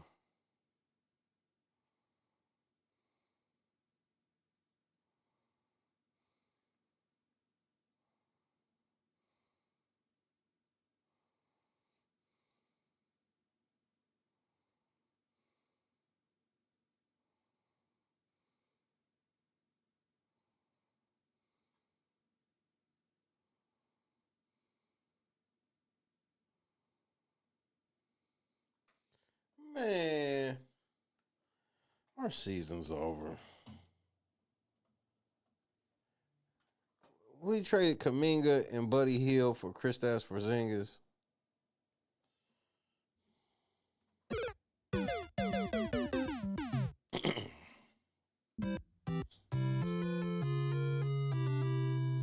I guess you just had some great last-minute father-son time. But what Spibby Sr. dragged these guys into was way more than just making the product. They also made fake companies, fake websites, rented shipping containers, industrial units, and so on and so on. This was... No, he's not. He's going to be hurt. Seemed like a large-scale criminal operation. And obviously... He just left my other team. He won with my other team. My other team is the Celtics, and I was happy we got rid of him because he doesn't play enough. They dressed the whole thing up to look legitimate enough to move massive quantities of counterfeit pills. And apparently through all of this, Spivvy didn't even act like he was worried about raising any alarms. The dude apparently was not worried about consequences at all. Like, even in group chats, he joked around saying that Elon and Jeff better watch their backs because they were making so much money now. So, okay then. So, I mean, that's interesting. That I guess he thought that this could just be... Like, what was he thinking here? Was he planning on IPOing? Like, what? So I guess this 80-year-old fake Valium kingpin thought he was on some like billionaire mogul status, but that ended up biting him in the ass because police also say the group was stockpiling firearms, including automatic weapons, silencers, and ammunition, and that also ties the operation into way more serious organized crime. And just like a whole bunch of these organizations, unfortunately, it caught up to them. Because once police started actually investigating them, it didn't take too long for it all to start crashing down. And investigators say that this really kicked into high gear around 2020. So maybe he was just really bored during COVID or something like that. Or maybe there was just way more demand there suddenly. But I guess others spent the pandemic playing video games, learning to knit, watching every single Netflix show ever created. But this guy Spibby over here, he just binged all of Breaking Bad and went, you know what? That is my life right now. I'm now going to LARP as Walter White with counterfeit pills and stuff. But Walter White, yes, he lost his way, but at least he did this shit because he was trying to figure out how he was going to pay for his cancer shit. This nigga just, I don't even understand this.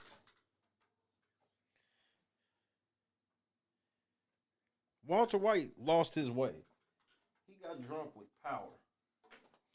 This nigga was like, nigga, and he wasn't even like, he could have sold real pills. He decided to make fake pills to sell. Insanity. Dead. Okay, so it was in 2020 that Spivey and others began manufacturing counterfeit diazepam tablets at a scale that doesn't just happen by accident. So this was industrial production, like the kind of setup you would expect from a legitimate pharmaceutical facility, not some cottage in rural Greater Manchester. But to keep everything moving, apparently they set up a whole fake front-end company where they were selling like tablet presses, powdered supplements, and packaging machines. So on paper, it looked very boring, but in reality, it was a cover to hide the whole real operation that was going on in the background. And they even rented a shipping container to store supplies and millions of finished pressed pills that were waiting to hit the streets. But according to the police, they were actually made to look like real Valium, but instead, obviously they were counterfeit, and they were also laced with etizolam, which is a whole lot more dangerous. And I could easily be botching that name right now, but apparently etizolam. I wasn't too far off. Apparently, etizolam is banned in the United States. Surprise, surprise. And typically it's prescribed for anxiety, but in high doses, it can lead to unconsciousness, respiratory failure, and death. Fun.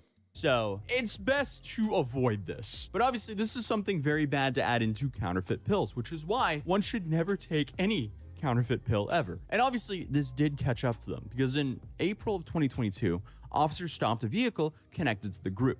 Inside, they found 2.6 million counterfeit pills. What a crazy traffic stop. So the estimated street value from just that one traffic stop ranged from about 1 million to way into the millions, depending on how that was sold. So that's some serious weight to have in one vehicle. So obviously, police were pretty shocked when they found this amount. This isn't some like side hustle type amount. No, this is like a full-scale criminal organization. So yeah, they went all in this case. So the following month, the police executed warrants on several locations, including Spivey's property. And what they uncovered literally reads like an inventory list from a crime drama. Industrial pill presses, mixed equipment, raw chemicals. I'm still waiting for the part where he just be like, April Fools in February. Packaging materials, cash, and police later said the group had access to weapons, including automatic rifles, submachine guns, pistols, silencers, and large quantities of ammo. And if you know anything about how the UK is with gun regulation, you would know that's not the easiest thing to get there, and wow, that is extremely illegal. And of course, the numbers just kept Tozy go hard in the paint. Getting bigger, because authorities estimated the total potential street value of the illicit pills that were produced by that operation could have reached the hundreds of millions of dollars, with some estimating that they made about $400 million in pressed pills. And the judge would later on go on to say that this was the largest production of drugs of this nature that has ever been uncovered by the police in the UK. So when the case went to court, the whole idea that this was all some like misunderstanding of this is insane. Obviously, that didn't work, especially not when prosecutors pointed out this entire operation centered around Spivey's own house that he had paid for and modified using his own lottery winnings. So by the time it hit the— I'm sorry, you were a criminal the whole time. You just finally got to be the criminal you always wanted to be. Hope it was worth it. Courthouse, the age defense was not working how the defense wanted it to work, apparently. That had to be what it was, Joy. But Spivey denied knowing anything about the operation. He just claimed that he owned the house and he let them use his house. Okay. It was essentially like, I'm 80. I don't know what these damn kids are doing in my basement, except with the British accent. I don't know, love. I'm 80. I don't know what these young chaps are doing in my basement, innit? I feel like old people in the UK would definitely not use innit as a word. I'm trying to think of like how a British old man would react. Oh, I don't know. Oh, I don't know.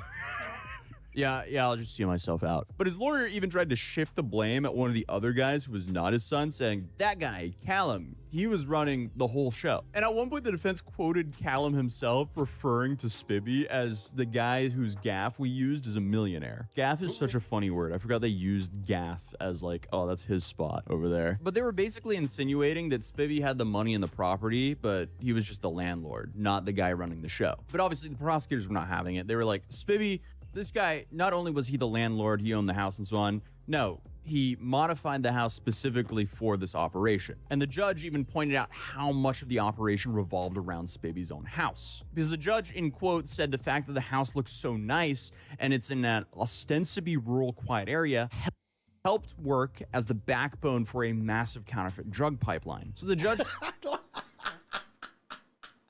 like, what the fuck? Not side that Spivvy just didn't know anything about it and was just like a dumb landlord. And in quotes said, despite your lottery win, you continue to live a life of crime beyond what normally would have been your retirement years. And the jury agreed. So Spivvy was then convicted on multiple counts: conspiracy to produce and supply Class C drugs, possession of firearms, possession of ammunition, and perverting the course of justice. And when sentencing came down, he got a pretty big number, essentially a life sentence, because he got 16 years and 6 months in prison at 80 years old. And obviously he wasn't the only one going down. His son, John Collins Spivvy, he was also sentenced to 9 years in prison. Lee Drury received 9 years and 9 months. And Callum Dorian, the guy the defense was trying to paint as the mastermind, he had already been sentenced in 2024 for 12 years. This whole situation is just so unnecessary though, because the guy was already retiring as a multi-millionaire because of the lottery in his senior years. And instead of doing so, he just became a kingpin. Okay. So now, instead of actually enjoying his winnings, he'll now be sitting in a prison cell. So, I guess you just played yourself. But maybe these years of being a why? Criminal gave him the action he wanted in his life. Who knows? But hey, if you're new here, feel free to subscribe, drop a like if you enjoyed this video. I am currently on... Like, why, bro? Like, even if I had been a criminal up to that point, that just feels like the exit strategy, right? This nigga, he's a the trap shit is in his blood. Trap or die, nigga, and that's till death.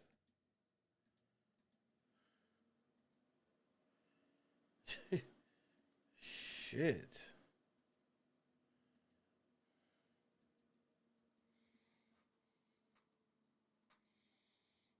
Hey, $3 million ain't enough. Well, actually, it is. It's just enough for me to start this fake pill operation. Bitch, what?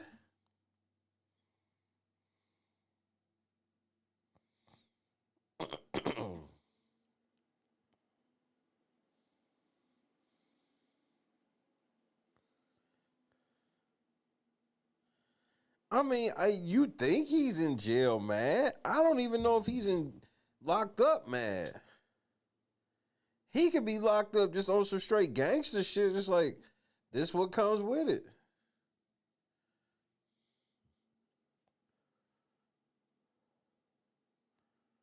Because, man, oh, man.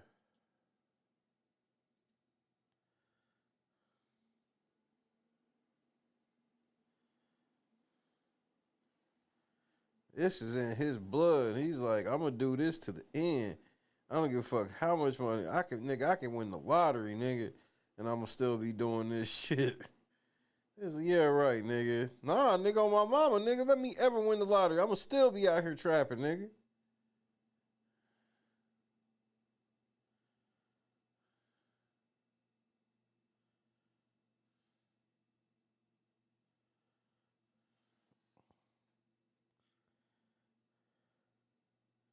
I can't believe the Warriors traded Kuminga for fucking Kristaps Porzingis, man. Oh my goodness.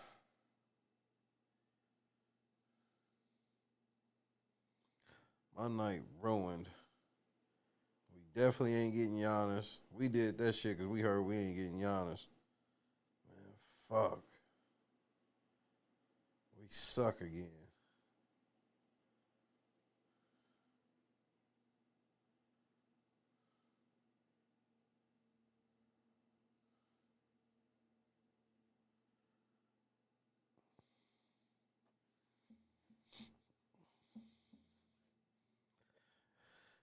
I'm thoroughly upset by this. It ruined my evening.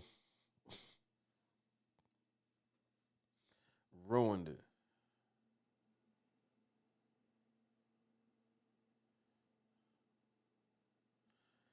Because Kuminga, like, yeah, I don't think we should keep him. He don't want to play with us or whatever, but he's worth a little more than that. And we gave up Buddy Hield. We gave 2 players for fucking Porzingis for what?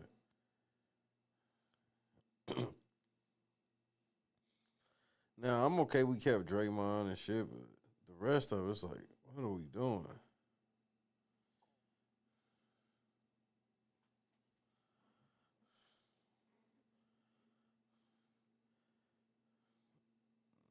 Chadrick, I don't even fucking know, bro. 22 watt. I don't know.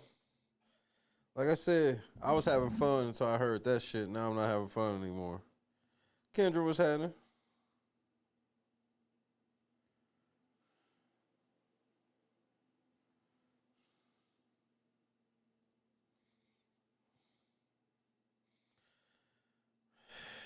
I am upset.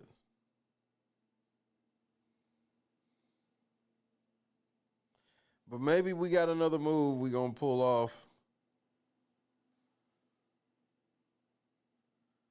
But not looking like it.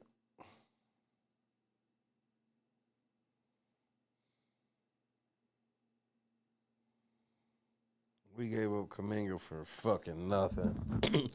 The only leverage we really had. I mean, I guess we still got picks and stuff we can leverage, but like, come on, man. We done fucked it up.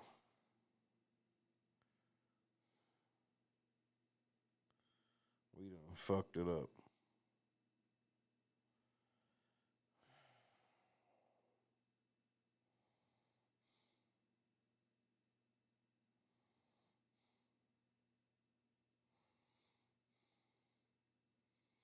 Yeah, I don't know why y'all did that. Y'all going to get Jaren Jackson and spending like y'all did for him, giving up Walter Clayton. I really don't understand. There's a lot of weird stuff going on right now, but the fuck do I know?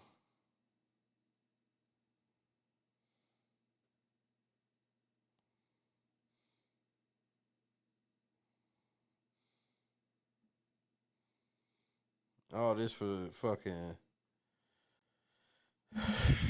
Kristaps Porzingis, man. I'm very disgusted. Right, I'd have took Anthony Davis over fucking Kristaps. It's like basically the same motherfucker, except Anthony Davis is a way better player.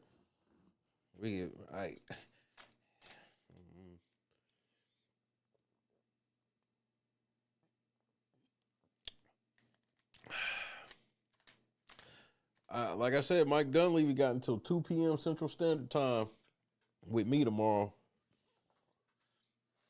If we don't have a squad that immediately looks like we're going to win a championship, because this nigga going to tell me, this is when I looked at Mike Dunleavy like he was crazy motherfucker. This nigga going to say, yeah. They asked him about movies like, yeah, man, we just, we're going to wait until Jimmy Butler get back. We going to wait until a 37-year-old get back from a torn ACL. That's our plan.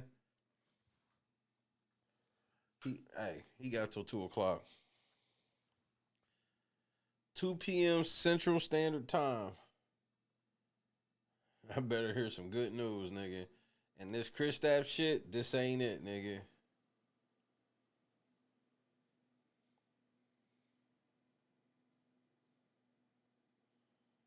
This ain't it.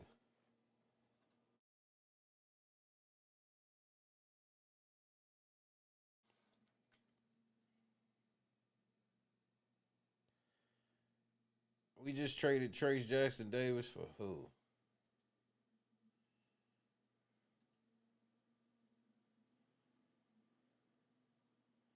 We just traded him to Toronto for who?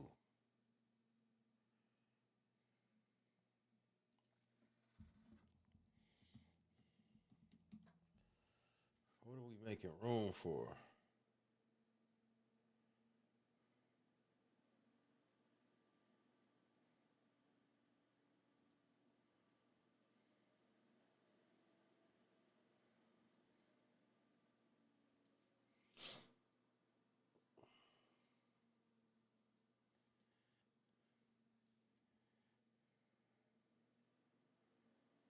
Let's see. We sent Trace to the Raptors for a 2nd round pick.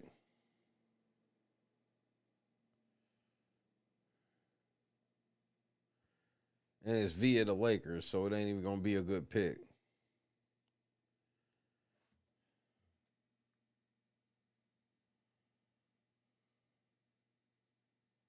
This is stupid.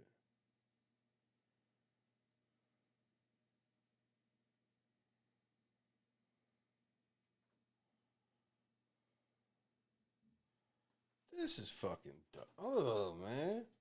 Ruin my night.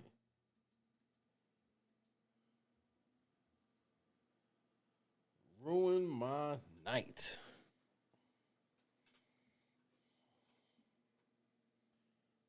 Because, I mean, the Lakers still got a chance to win the West with all the fucking games the Thunder lost.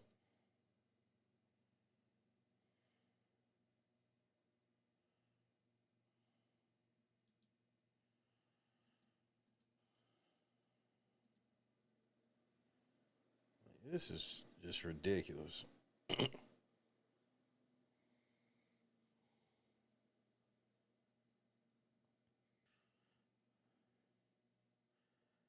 can't even concentrate. I don't even remember what the fuck I was going to do.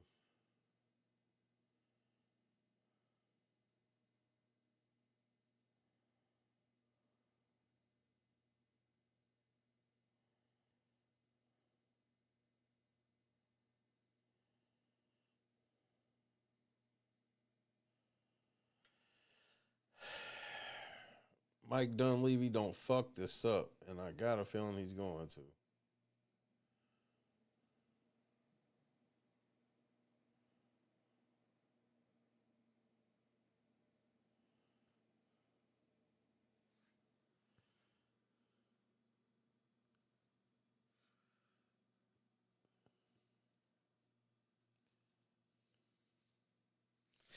Man. Well, it's clear that LeBron getting ready to go to Cleveland. That's how motherfucking Cleveland just got James Harden for Darius Garland. Like these niggas, like, bro, y'all niggas be thinking y'all slick. I personally, I'm not falling for the shit.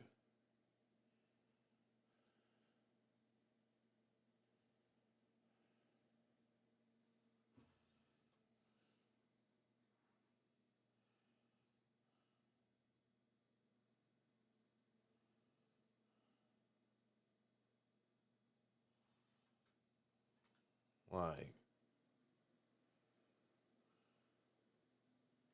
and then Oklahoma City Thunder, they turn around and get Jared McCain basically for nothing. Like, I just, and then I think the Thunder are trying to get Giannis, bro.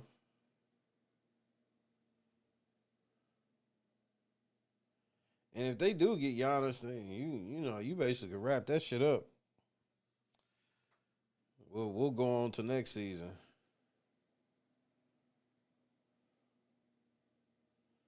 Now, I do expect the bitch-ass Patriots to win the Super Bowl Sunday. I know they are the underdogs. Y'all can fall for that shit if y'all want to. Just remember I told you.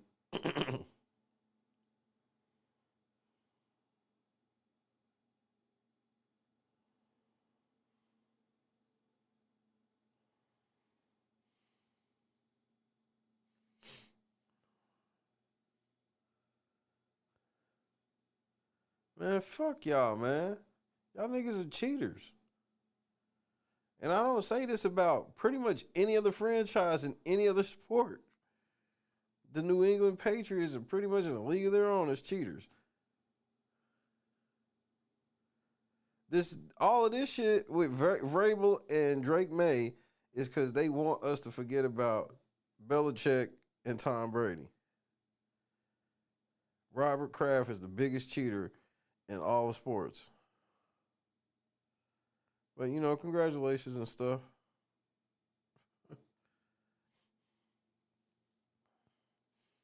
I'm supposed to be...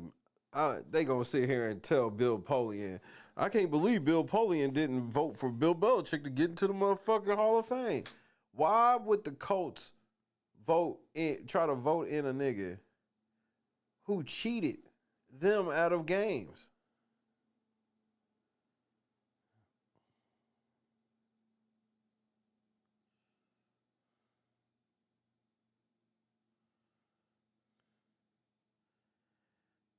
Man, Drake May gonna tear them niggas. It's Sam Darnold. Y'all niggas be forgetting who certain niggas are. That's why I laugh at Cleveland getting James Harden. I'm like, y'all do understand what happens when James Harden gets to the playoffs, right? You understand that, right?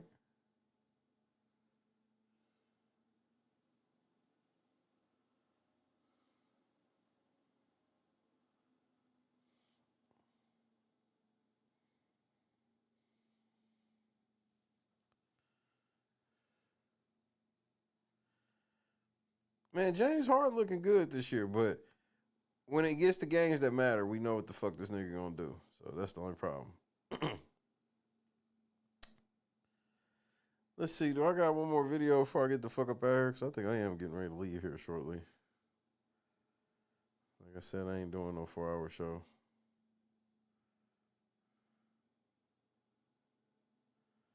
Not over here. That's for when I get back home. 4-hour shows when we get back home. But we gotta get back home. We'll be getting back home real soon. Real soon. I think I'm gonna try to find me a small brisket to make for Super Bowl.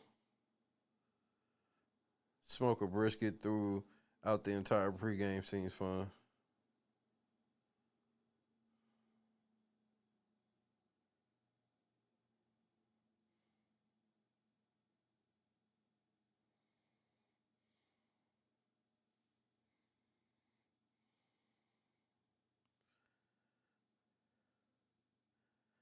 And you know, I understand you as a team, you know, somebody like James Harden say, like, nigga, I want out. Like, bro, I know that sucks, but man, that's the best thing you could ever had happen. Cause remember, James Harden's the nigga that when he wanna go, this nigga will just start eating and getting fat and shit like nothing.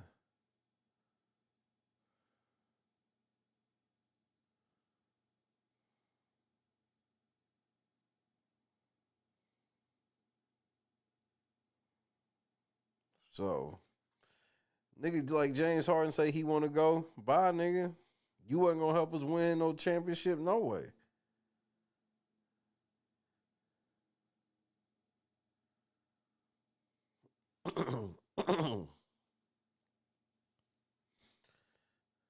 I think Garland with Kawhi Leonard could be some special shit.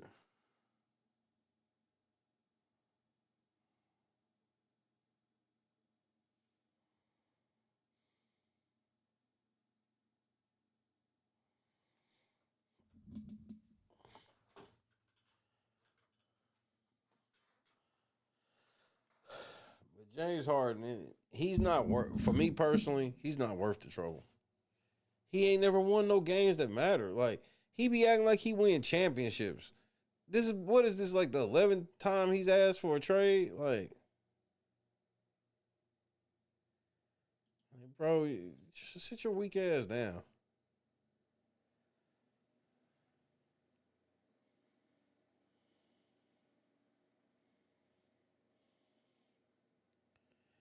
And then Anthony Davis getting traded. This shit's just embarrassing.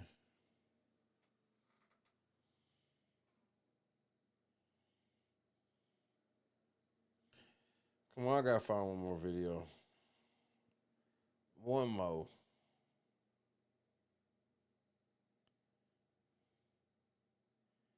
Talking about Nike got hacked. Y'all niggas get on my nerves, man.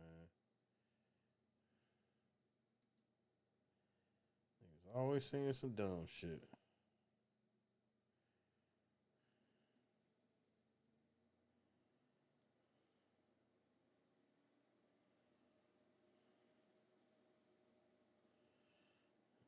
Nigga with Trey Young, and both of them niggas like they hurt.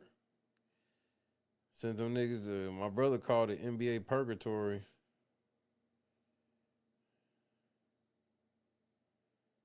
That's basically what it's like.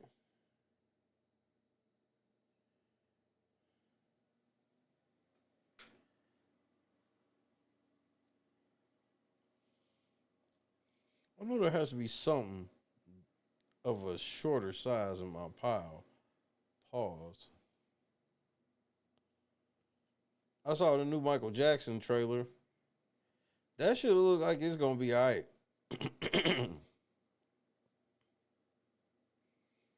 That shit looks like it's gonna be alright. I wonder how long it's gonna be.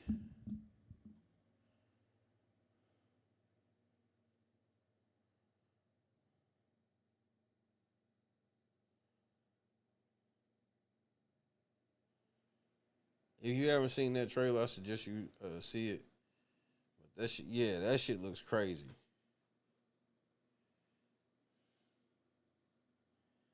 And that shit's supposed to be coming out on IMAX. I ain't been to a movie theater and I can't remember how long, but I'm pretty sure I'm gonna try to get up in there for that. Until I find out it's $75 to go to see a movie in IMAX now. That'd be my luck.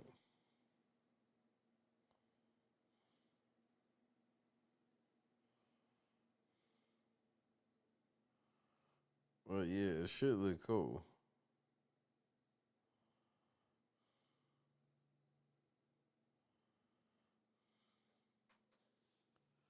I watched that leaked Jeffrey Epstein interview with Steve Bannon or whatever. And nigga, Jeffrey Epstein is one of the smartest, or was one of the smartest niggas in the world, bro. Damn shame he had to be into all that other bullshit.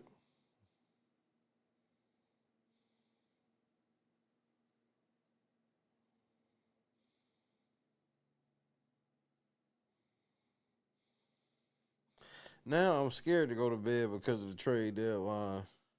I'm so mad at this stupid ass trade we just did. Stupid.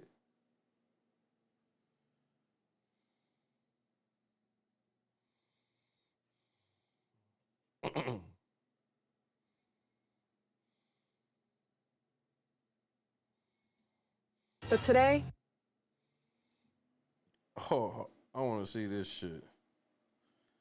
Because this is funny. I always do find this hilarious. it's time to bet on something new.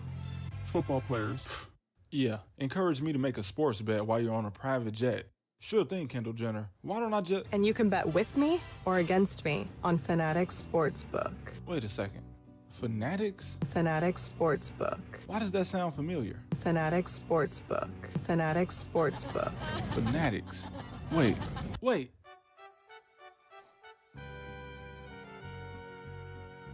I knew it! I knew you were evil. Listen, there is no type of bag you could ever offer me to promote sports betting, all right? DraftKings, probably the most well-known sports betting platform on earth, on their website, they update their player statistics monthly and weekly. And when I checked on the first week of February, over the last 30 days, 79% of players were net losers.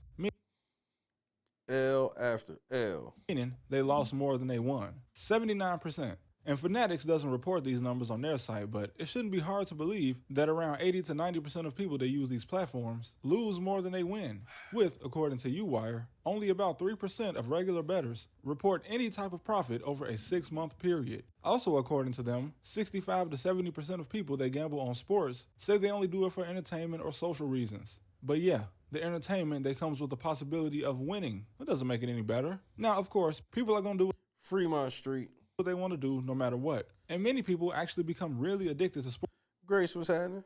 Sports betting really fast because there's a huge dopamine rush that comes with winning money because you made the right picks. But the audacity to film an ad of a millionaire on a private jet telling me to gamble is crazy. There is no type of bag you could offer me to promote this. You know how many times I've watched some of my favorite YouTubers only for them to say, this video is sponsored by DraftKings.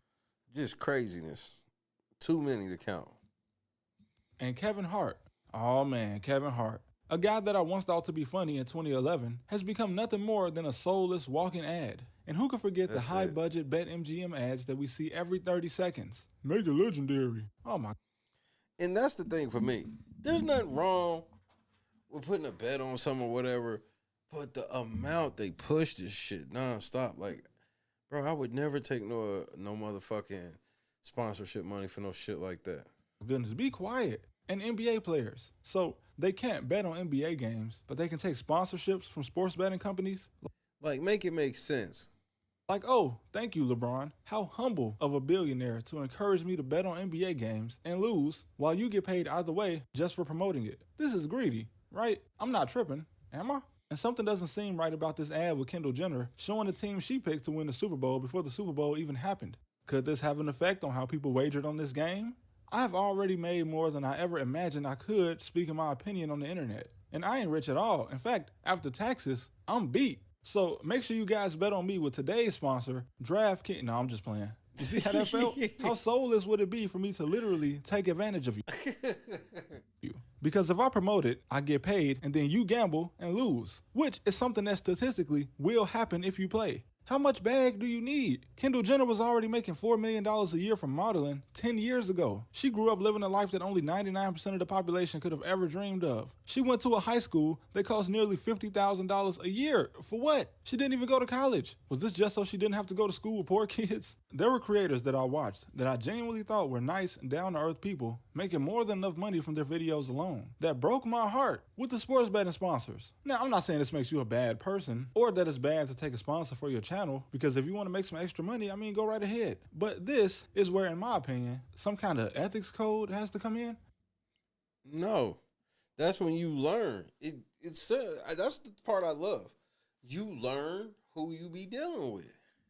Like, for instance, I like Drew Gooden and Chicago native Danny Gonzalez. These guys are hilarious, and they get a lot of views. And their videos are usually sponsored. I feel the same way with Jack Funny. I be all with it, then he be like, man, get Prize Picks. And I be like, by like a VPN company or a dog food, and things like this are useful, unlike sports betting. And it's crazy because most people know that you're likely gonna lose money if you do it. I've been telling people to stop sports betting since I had 3,000 subscribers. Now, maybe it will be hard for someone that was born rich to understand that poor people love sports betting. But guys like Drewski that came out of nowhere do the same thing. He's an ambassador for Prize Picks.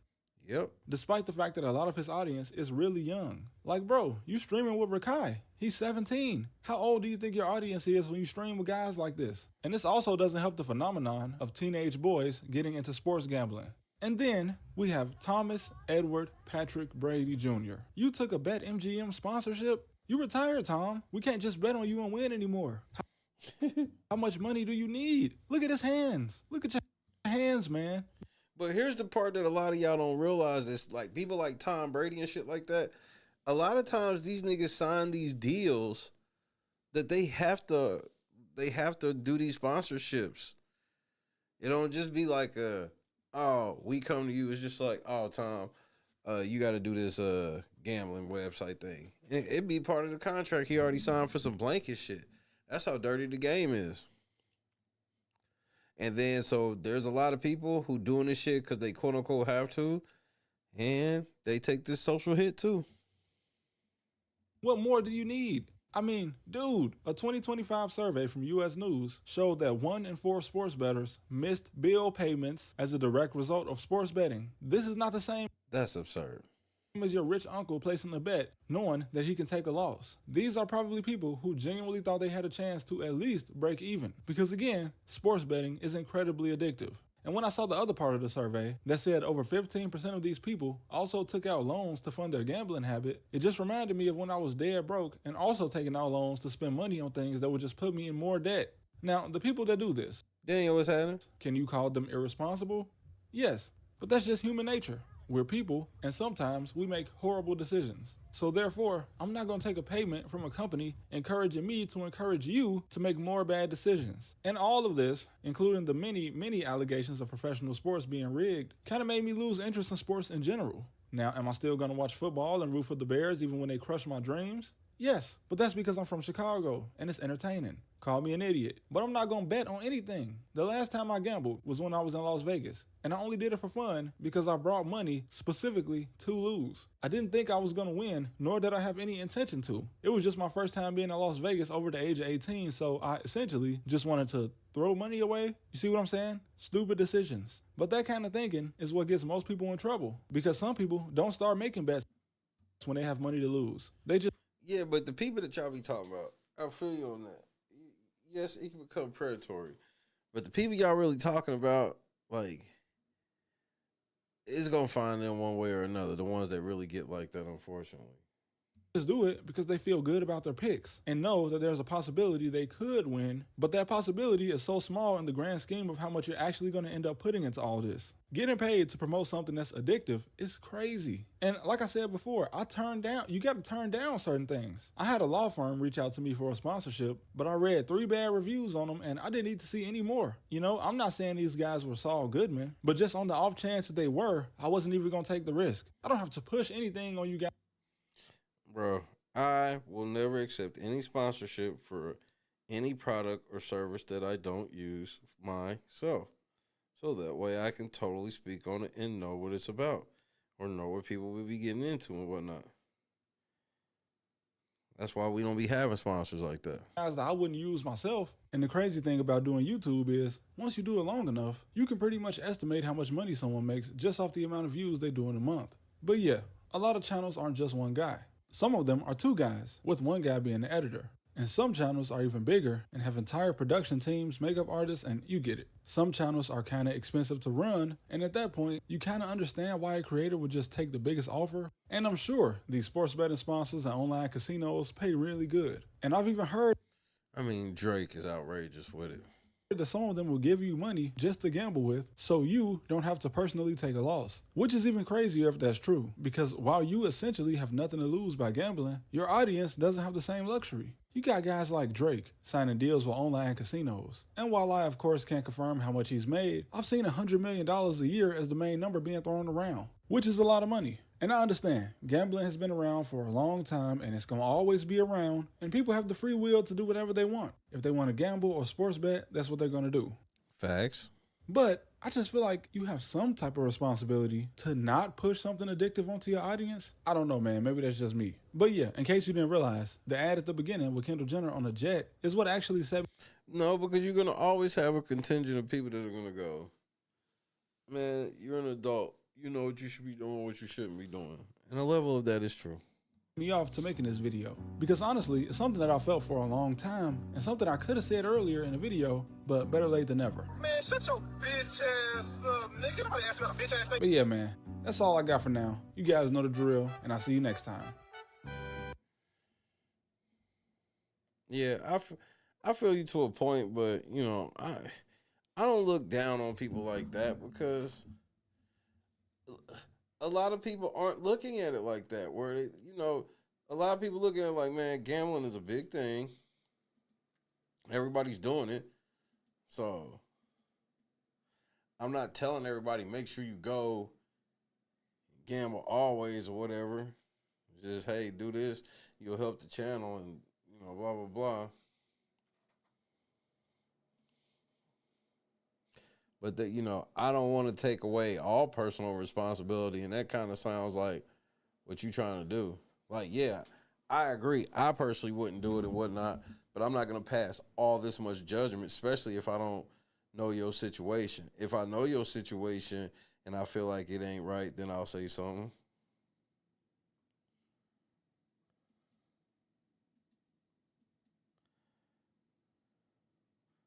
I can't believe this motherfucking chick got caught digging in her motherfucking drawers.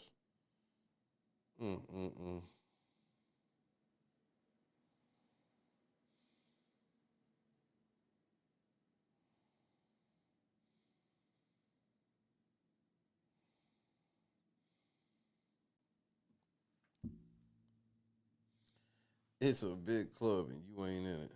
Bars.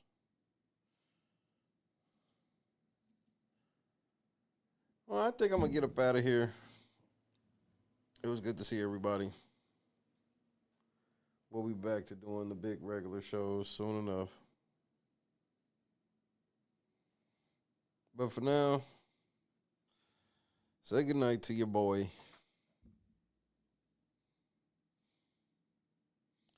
So I can go sulk about this trade. I'm mad as fuck. I don't give a shit. Napa, Boston, Wyoming, OG Chief Meteorologist Scott Johnson, Janice, Bob, Tommy, Not the cap. Dub, Donis, Bob. I said Janice, right? I think so. If not, there it is. Joy, Big. We almost back home, man. Almost. Holly. Shout out to Kendra. Shout out to Clee. Shout out to Rhonda. Amber, we'll be praying for you. Napa.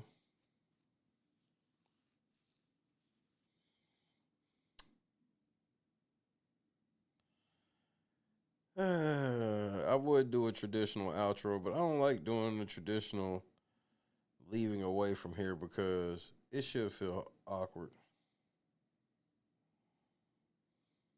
It should feel real awkward.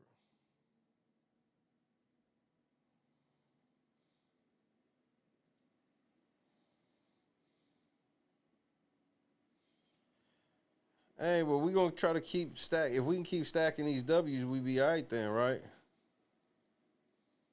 That's all we got to do. Just keep stacking dubs and shit. The rest will work itself out then, right? Yeah, I just want to go back to stop yelling at me. Stop yelling at you, bitch. God is great, man. I'll see y'all when I see y'all, bro. Big news is on the horizon, though. Promise you. Tonight, we begin with the DoorDash delivery caught on camera that's raising serious concerns tonight about food safety. A Toledo woman says she watched in real time as her delivery driver did something she calls disgusting before dropping off the food. 13 Action News reporter Alexis Means has the video. She's live with the story tonight. Alexis? Well, the customer told me that this is something no one wants to see before their meal is delivered. A Toledo woman says she'll never order food delivery again after her Ring camera caught something disturbing. Ring camera video shows what appears to be a DoorDash driver with her hand down her pants. Ashley May says her food was delivered Monday just after 5 p.m. I ordered my DoorDash, and when it arrived, I was watching it on my camera, and I seen the person who delivered it reach like inside of their pants and itch or something for a little while, and then they used the same hand to like set my food down and then proceeded to take a picture and leave. May says she couldn't believe what she saw. I was like, I didn't see what I just seen, so I like rewinded it to make sure, and it was absolutely that. She did not eat the food. I went out there with like garbage bags over my hands and just like threw it right in the dumpster. I took it right to the trash. She reported the driver to DoorDash. They were giving me a refund within like 5 to 7 business days, and then they contacted me today with, they still gave me $50 worth of credit on my account, so probably won't use it, but it's there. DoorDash issued this statement to 13 Action News. This behavior is unacceptable. We immediately took action to deactivate the dasher and have contacted the customer to make things right. Restaurants get inspected, but delivery drivers, the health department says that's a different story. A spokesperson issued us this statement. Toledo-Lucas County Health Department food inspectors work closely with operators to ensure proper food safety practices inside the facility. However, once food leaves the establishment, these safeguards are no longer guaranteed. Delivery drivers are not typically trained food handlers, but they play a role in maintaining food safety during transport. Consumers should understand that some level of risk exists when using third-party delivery services. For May, the risk may be too much. Definitely, I won't be ordering delivery anymore. I will pick it up or I'll make something at home. Now, the driver spoke with us on social media. She says the video doesn't tell the whole story. Sasha?